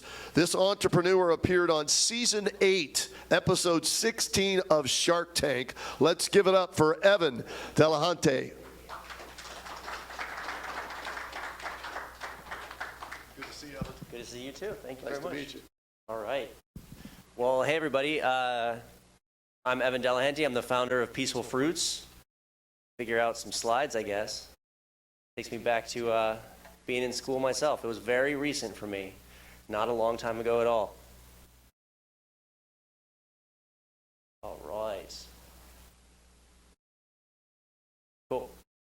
Well, like I said, I'm the founder of Peaceful Fruits, and we make fruit snacks. So it's really cool to hear all these different ideas for incredibly innovative products doing amazing things out there in the community. What we do, though, is really, really simple. We just make fruit snacks out of fruit. It shouldn't be unique or innovative or hard, but surprisingly enough, it kind of is, right? Because what we're doing is reimagining these classic dried fruit and candy items to try to bring them up to date to meet today's trends. We're making them more fun, providing more value to consumers, and we do that by making them better for you, right? We only put fruit in our fruit snacks, which shouldn't be 3D printing, rocket science, flame retardant, whatever, but somehow it's pretty hard. And what we're doing with that is offering a product that doesn't exist today. I mean, it's kind of there, right? But we're making it better. We're making it more accessible to give consumers what they want. And that's really what it's all about in business. And that's what I'm going to talk about today, is not so much me. I can do that all day. If my wife were here, she'd just kick me. But to talk a little bit about the entrepreneurial journey and using me and Peaceful Fruits as an example. Because I know there's a lot of students here that are starting out on that entrepreneurial journey. And ultimately, that's what all of us want to be. You know, that's what the point of this whole event is to help you guys as you're going through that journey. So I'm going to focus on the 3 steps that I think are most important of the entrepreneurial journey and share some of the ways that I've experienced that and some of the things I've learned along the way. And those 3 steps are really simple, right? It comes down to questioning assumptions. That's the basis of all entrepreneurship, is poking, right? You poke at the world around you for the way that everybody else thinks it has to go, and you find those gaps. You have to have the courage to question. That's the number one thing that we all do as entrepreneurs, is just find those little gaps where the world doesn't quite work the way that everybody else is okay with. We think it can work a little bit better. And once you do that, in those little cracks, that's where you find opportunities. And then, of course, that's where you get to initiate change, which is the fun part. So for us, or for me, I should say, personally, that actually started early in my career where I detoured from the classic career path. I went to college, I graduated and got a job, and then what do you do after that, right? Like, just keep working until you die? I don't know. A lot of people in my shoes would have gone to graduate school, right? Go get an MBA. I want to be a business guy. But that wasn't calling to me. That wasn't fulfilling the path that I wanted to put my life on. I wasn't sure who I was supposed to be when I grew up. But I knew I didn't want to just keep trudging down this path that wasn't calling to me. So I took a turn, and instead of going to grad school and being an MBA student, I decided to join the United States Peace Corps. So I moved to a little village in the middle of the Amazon rainforest, as shown here, and slept in a hammock for 2 years. Pretty different change from sitting in a classroom like this, talking to MBA students, or getting talked to by professors. It was a huge difference, but it's your career path, right? And one of those assumptions is that you have to keep climbing the ladder. You have to keep following the path laid out in front of you. But for me, that first step on the entrepreneurial journey was saying, why? Like, do I really have to follow the generic path that's laid out for me? That's good for some people, but it's not good for all of us. And so I took that step to say, no, I'm going to break free from that normal career path and start to do things in the way that called to me. And that meant I moved to the Amazon. And when I came back, I knew that I wanted to stay connected to the people that were there in the Amazon, and also to that mission of economic empowerment that was part of my Peace Corps service, helping the people there in the rainforest to build themselves a better life.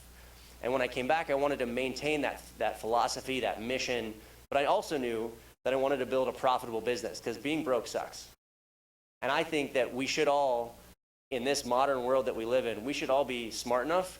We should challenge ourselves to try to do good in the world while making money at the same time. I think we're smart enough to figure that out. It's 2025.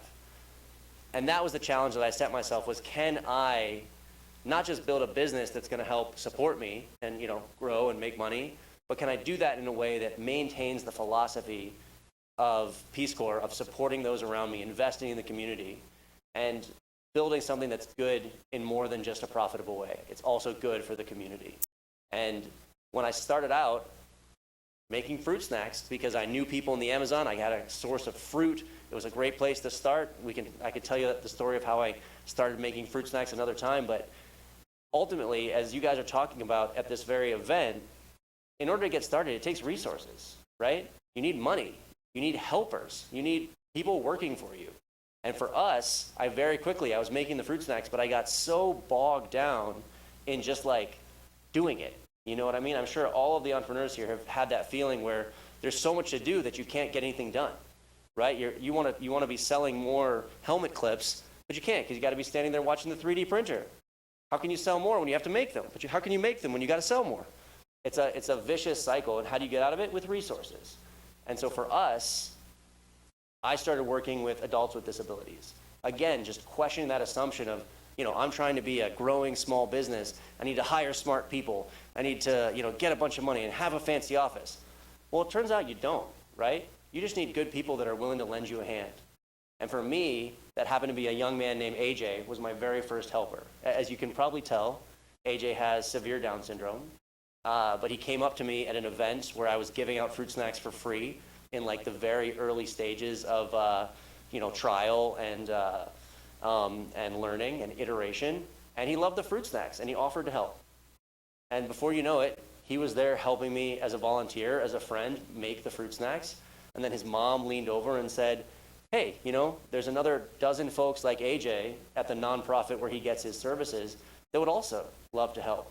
And so suddenly, with no money, with no resources, I had a dozen team members helping me to make the fruit snacks so that I could focus on the next step of growing my business.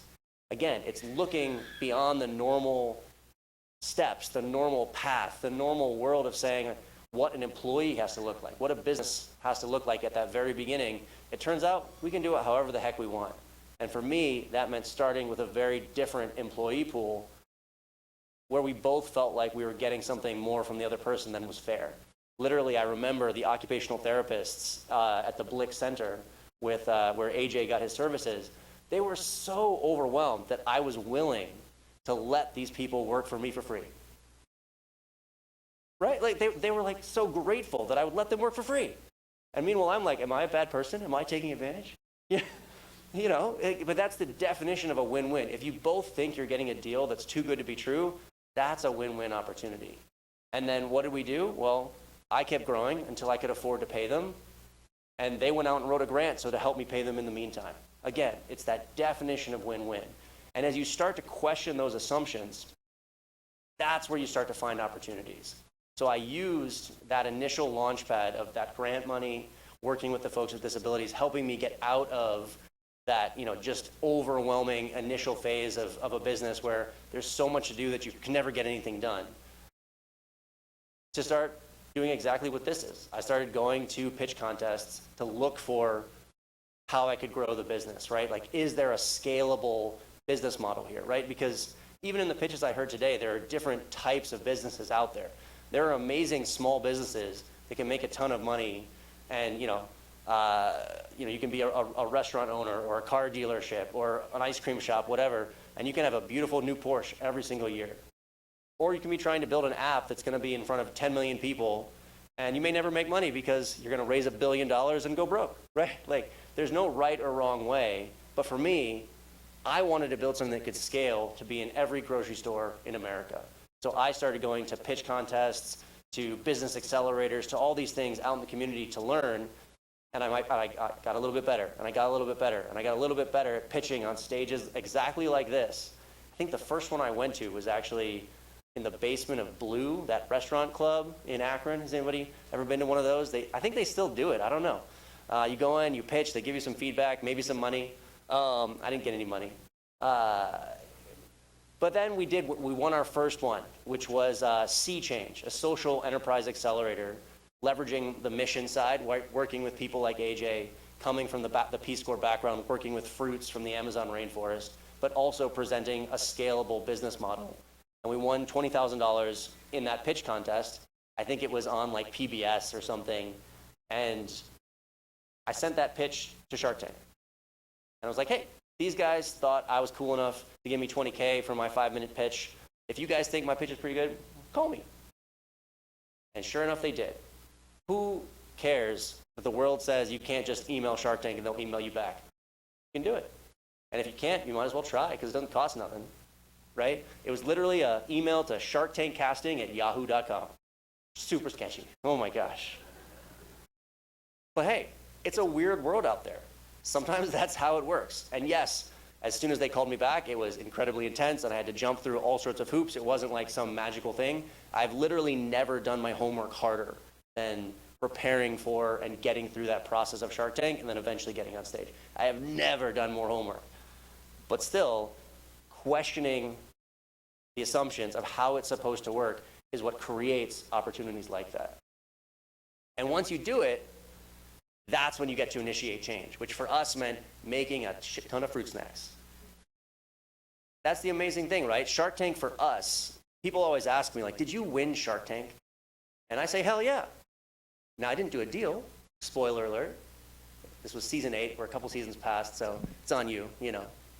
But I went on the show with a $20,000 Kickstarter campaign going on and a $20,000 grant that I'd won from that pitch contest. And the Sharks were like, so you have $40,000. You've sold like, 1,000 orders or whatever it is. Like, good for you, right? And I said, yep, good for me. And they said, it's a good product. We like it. This is tasty. There's a lot of challenges to growing a scalable business. Good luck. And I said, okay, thanks. And the people at home said, yeah, that looks tasty. And they bought it. So rather than selling 15% of my company for, I think, $75,000, I did $100,000 in sales in 5 minutes. I call that winning, right? That's winning. That's winning for sure. Then, of course, it took me 6 months to fulfill all those orders, But that's, again, it's about that process of, is going on Shark Tank about getting a deal with the Sharks? Well, sure, but it doesn't have to be. It's about questioning those assumptions at every single stage to figure out how you can grow, how you can initiate change. And then, as you go through that process, the amazing thing about this as entrepreneurs is that it is a journey. It's not a destination. That means you have to keep going back and question the assumptions, not just about the world around you, but about your own success or failures. But questioning yourself is just as important, and that's where a lot of people fall down, right? For us, we realized, like, hey, we're figuring out how to make fruit snacks out of fruit, which seems like it's a pretty basic thing. But as we started to look at the market, we realized, hey, a lot of these more successful companies aren't doing that. They're putting all this crap in their fruit snacks. Like, maybe there really is a bigger opportunity here if we can echo all the fun, all these cool form factors that we've all seen out there that are attracting millions and billions of dollars. This is a $15 billion market for fruit snacks. But if we can update that to have these better ingredients so that it fits today's trends, well, we could really be onto something here. And that was that next iteration of what we went through to say, can we take this basic approach to fruit snacks that was pretty basic, right? When I started off, I was taking some acai berries and some apple and some pineapple, and I was throwing it in a blender. Literally, I bought the pineapples at Krieger's, if anybody knows that store. I'd buy them by the flat, and I'd throw them in a blender. And then we took that, and day by day, iteration by iteration, we figured out how to make form factors that literally no one else on the planet can do. So what we do today, we actually make these shapes out of fruit snacks, where it's almost a combination of 3D printing and CNC cutting, if you guys know what those things are. So we can do any shape that you can imagine. It's totally digitally driven. You could send me a picture of your dog. 5 minutes later, we can make fruit snacks in that exact shape. And we do that while still being 100% fruit. And that's what makes ultimately our product and our business so cool is that there are other candies, fruit snacks, whatever out there that have cool shapes, right? We've all seen them, but they're made of crap. The way that you can do that is by using artificial dyes, using artificial sugars, using artificial stuff that isn't food. No one out there can use this level of pure ingredients, 100% fruit, and then achieve shapes that are as good or better than anything on the market today. We try to go after both sides of the opportunity to say, we're going to be more fun and we're going to be better for you at the same time. And then you just keep doing that. You keep initiating change. You keep questioning the assumption, finding the opportunity, and iterating. Even here you see how we continue to iterate on the packaging, the product itself to get better each step by step by step by step. And so today, now we're continuing to push on that manufacturing front so that we can improve margins, improve the throughput, make more fruit snacks and get them out into more and more stores. You know, last year we were in about 2,000 stores. By the end of this year, we'll probably be in about 5,000. So it's continuing to grow as quickly as we can in a smart way by just pushing ourselves day after day after day to make fruit snacks a little bit better. And it's just crazy that fruit snacks is complicated, but hard to put only fruit snacks. Only put fruit in your fruit snacks. And you can see where we just keep trying to push that. And then here's one more example where we ran into a huge problem with our fruit snacks, and then we figured out how to turn it into a benefit that I want to point out, because it's all about that journey. For us, we make all these cool shapes, right? So here on the one side, you see these bats and these ghosts that we make. Super cool shape. It's so fun. Kids love to play with them. It's amazing. The problem is that it generates so much waste. There's trimmings, right? Like you get the little trimmings. I mean, yeah, 3D printing, you know, you've got like little crap, like can you reuse the material? Sometimes you can, sometimes you can't. So we were throwing away so much of our scrap, right? So much beautiful, delicious, healthy fruit snacks that, you know, weren't quite pretty enough or were the extra edge pieces so we couldn't use them. We were throwing away like 30% of our yield. And it was priced in, so we did okay, but still, like, it hurt me, right? Both as a Peace Corps volunteer that wants to hug the trees and love sustainability, but also as a business person, we're like, hold on, I'm throwing away a lot of money here. And so we developed a product that we call Pieces Parts, which it's the trash. We're throwing away it's the trash that we were throwing away. Now it's it is our top seller online. It's our very top seller online because we can make it cheaper for you, the consumer, because it's my trash. So it's our lowest cost entry point to get people to try our product. Once they try it, then they say like, oh, these Pieces Parts are pretty good. I should probably buy the fancy one for my kids to put in their lunchbox. And they self-convert, they upsell themselves to buy the full-priced, super fun stuff. And meanwhile, it's like 90 points of margin for us because it's our trash.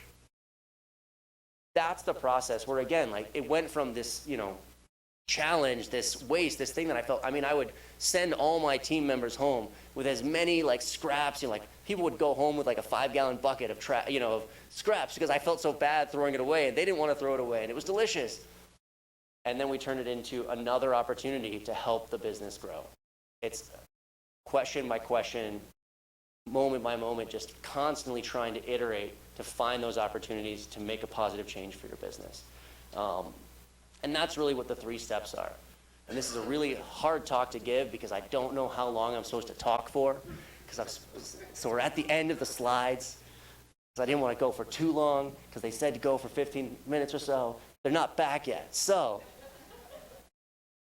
But this is the entrepreneurial journey. We're gonna do what we want. So these are the steps that I think we all go through as entrepreneurs. It's all about questioning assumptions. By doing that, you find opportunities, and that's where you get to initiate change, and then you get to do it all again. And it was really exciting to hear some of these pitches today from you folks that are starting off that journey or even already somewhat down it. And I wish you guys all the best.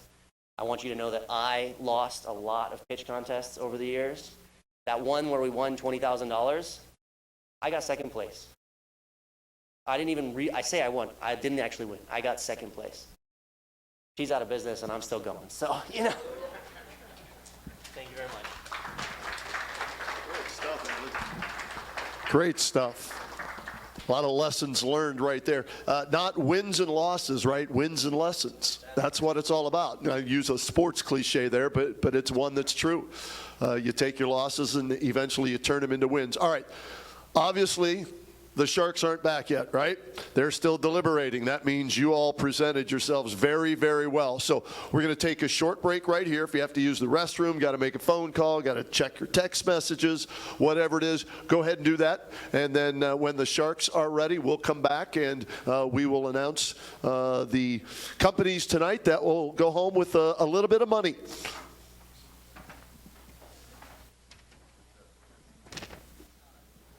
He was good. That's, I mean, I was listening.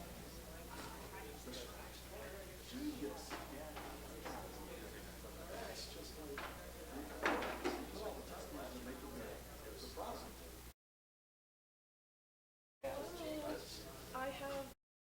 You seem to have like lived over here. That's where they give you Thank you very much. space. I'm going to score So- points oh, with my I'm gonna girlfriend go- tonight. Wow, that's awesome. Thank you. That's hilarious. That is a great way. Food always wins. Oh, yes. I'm gonna grab a card and write the flavors on that so that you know, because Awesome. I realize I can hear the judges and I need to get No, that thank here. you. That's fantastic.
Chips for the ride home.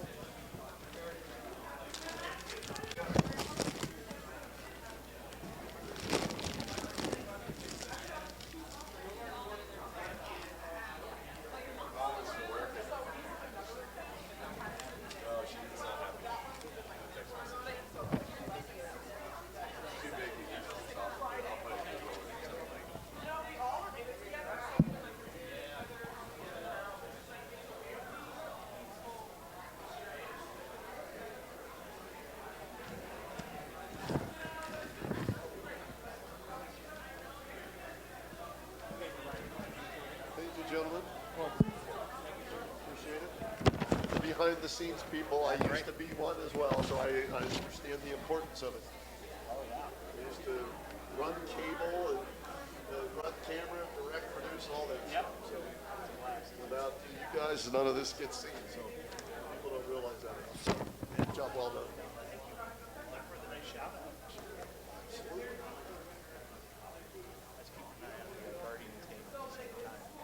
3-1 we're up. Oh, okay. Well, it should be against the White Sox. You don't take 2 out of 3 against them. Oh, boy. that?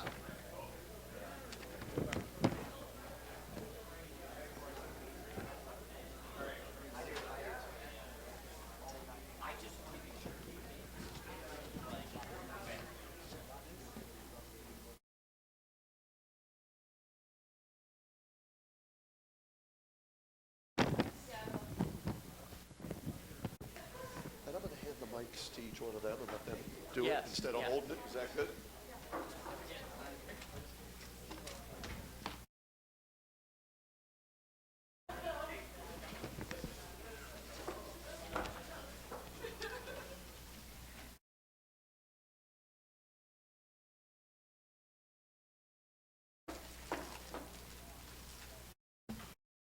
All right.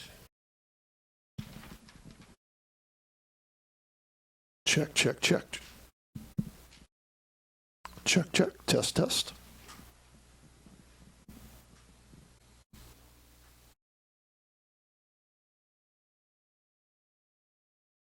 Check 1, 2. Test, test, test.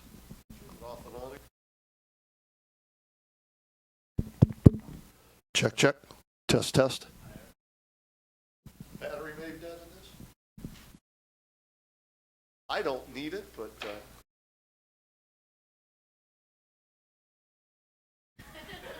don't worry about it.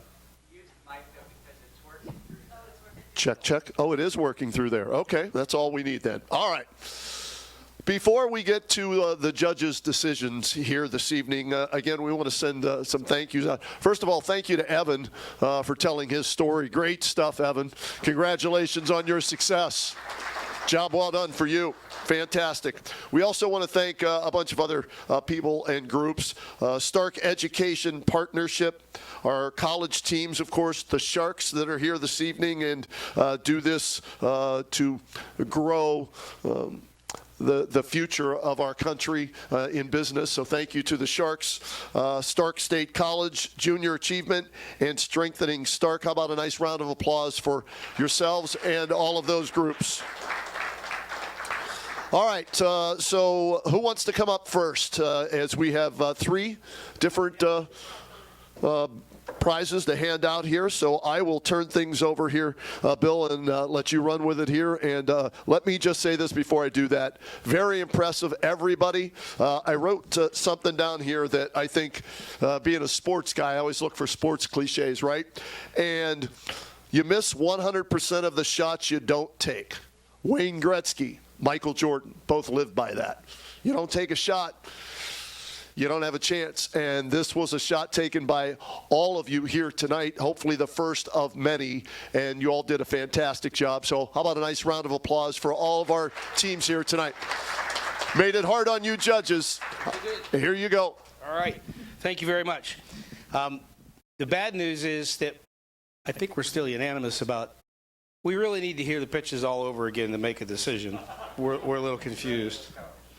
Not so. So I want to start off by telling you, this is always difficult. This is, you try to come up with criteria, right? How do you make the decision? What's the lens you look through to say we're going to pick something? And so we really have 2 kind of high-level criteria that we think are important, especially at the college level. The first is scalability. How can this product scale? How much impact is it going to have? And how far can you build that impact? That's really, really important from an investor's lens. Now, we know we're not investing in this for a return. But candidly, if I was, and I know Ken and I know Sue, if they were, we'd look at, well, what's the scalability of this, right? The second is feasibility, right? Is it feasible that you're going to be able to accomplish something with the dollars that you get from the Stark Tank and from other resources? So, the ease of going to the market, if there's huge barriers and so forth, sometimes that feasibility is smart not to make an investment into something that might not be successful. Now, having said that, we've seen businesses come out of Stark Tank that we thought were scalable and feasible that didn't make it. We also have seen some that we thought were scalable and feasible that have blown the doors off of it. I mean, I don't know if anybody mentioned this evening, Isaiah Carter. Was it 3 years ago that he was here from Kent? Yeah, Kaiser, not Carter. And he came in with an idea with a new bandage, a novel bandage idea for wound care management to prevent infection. And he won first prize. And we had a press release today that went out, or yesterday that went out. They raised their first $1.5 million round and closed it. In addition to getting a $360,000 donation from the National Science Foundation. So that came out of, again, he started here and took it to the moon. So scalability and feasibility. So with that in mind, the third place prize, we have 3 prizes this evening. Tic-tac-toe. You guys want to come up here? Tilted tic-tac-toe. Congratulations.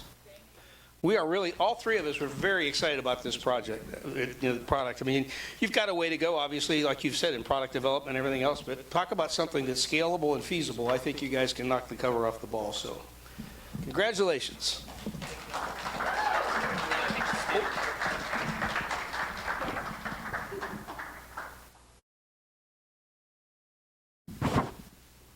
One more.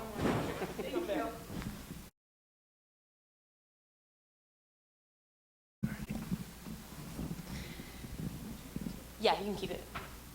So what I want to say is that not all entrepreneurs have giant scalable businesses, but it doesn't make us less successful or less profitable or less able to impact people's lives. So I'm one of those businesses. I have some products that we sell that have scaled, but in terms of my marketing firm, I'm right up the street here. And most of the businesses that you're going to pass between here and home are businesses like mine. And we are the heartbeat of America, and we employ people. I care very much about the salaries of my team members, and I've got great possibilities. So what I want to remind you is you're all still entrepreneurs. If you don't win tonight, don't stop. Okay, keep going, because there is nothing better than business ownership. I think these guys would say that too. I am completely unemployable at this point because I have to run my own show. So do it, okay? So second place, again, with our criteria that Bill described, 5,000 goes to Flame Guard.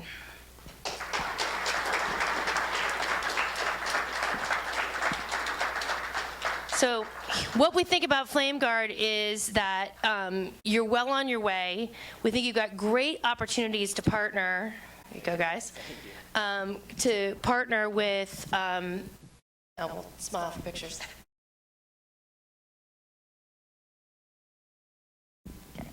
To partner with the local fire stations. I know you're doing Jackson, but all of us said if you put out there that we can buy those kits and an extra $10 goes toward the local firehouse, people are going to do that, plus in addition to online and what you're doing. So keep going, get that product out there, and maybe you can move it out of the basement soon.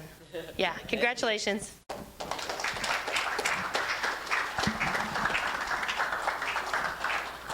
Thanks, Sue. Congratulations, Flame Guard.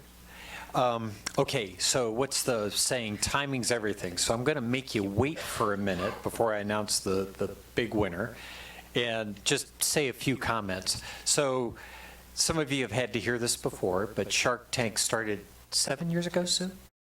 7 or 8? Yeah. Sue and I are the OG. Bill came on shortly after.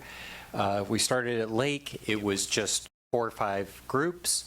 It grew to the point of this year at the high school level, we had 170 submissions, 9 participating high schools, different schools.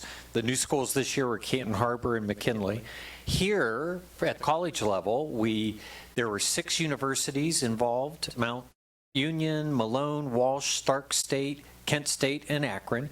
We had 26 submissions. 8 of you made it to tonight, so you already made the cut. And so the purpose of this, as Sue and Bill alluded to, is we really want to give folks a start with thinking about being entrepreneurial. We want to create business in our community. We want to watch people blossom and grow. And so we think that this is a way to do that and encourage it. Okay, the moment you guys really want to, I'm done blabbing about that stuff. Oh no, wait, I have one more blab. So remember, 26 submissions, 8 made it. We've got 3 awards, so that's still whoever's sitting here who doesn't get an award, you made it quite a way. Good job. All right, number 1 is Aaron and Romby Innovations. Come on up.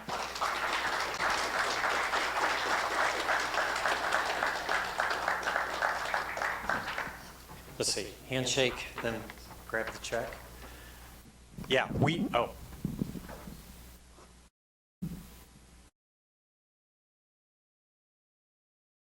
You know, Aaron, as Bill talked about initially, scalability is a big deal. When you're thinking about any investor, they want to know, can this thing go places?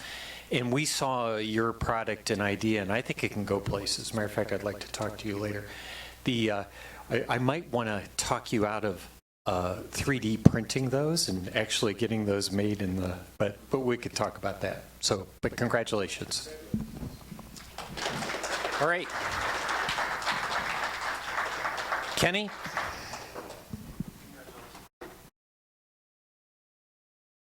Thank you, Sharks, for all that you do. How about a nice round of applause for our Sharks, not only for having to make the tough decisions here tonight, but having this happen each and every year, giving you all an opportunity like this. And if you didn't get one of the checks here tonight, you can always do this again next year.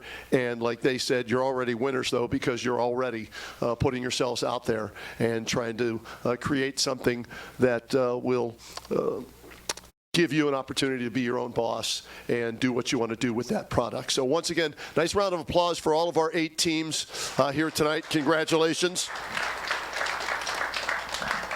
And that's going to do it for the 2025 edition of Stark Tank. Thank you all for coming out. Thanks for supporting all these teams. Thanks to the Sharks. Thanks to Jay and everybody for being here this evening. And hopefully we'll see you all back next year.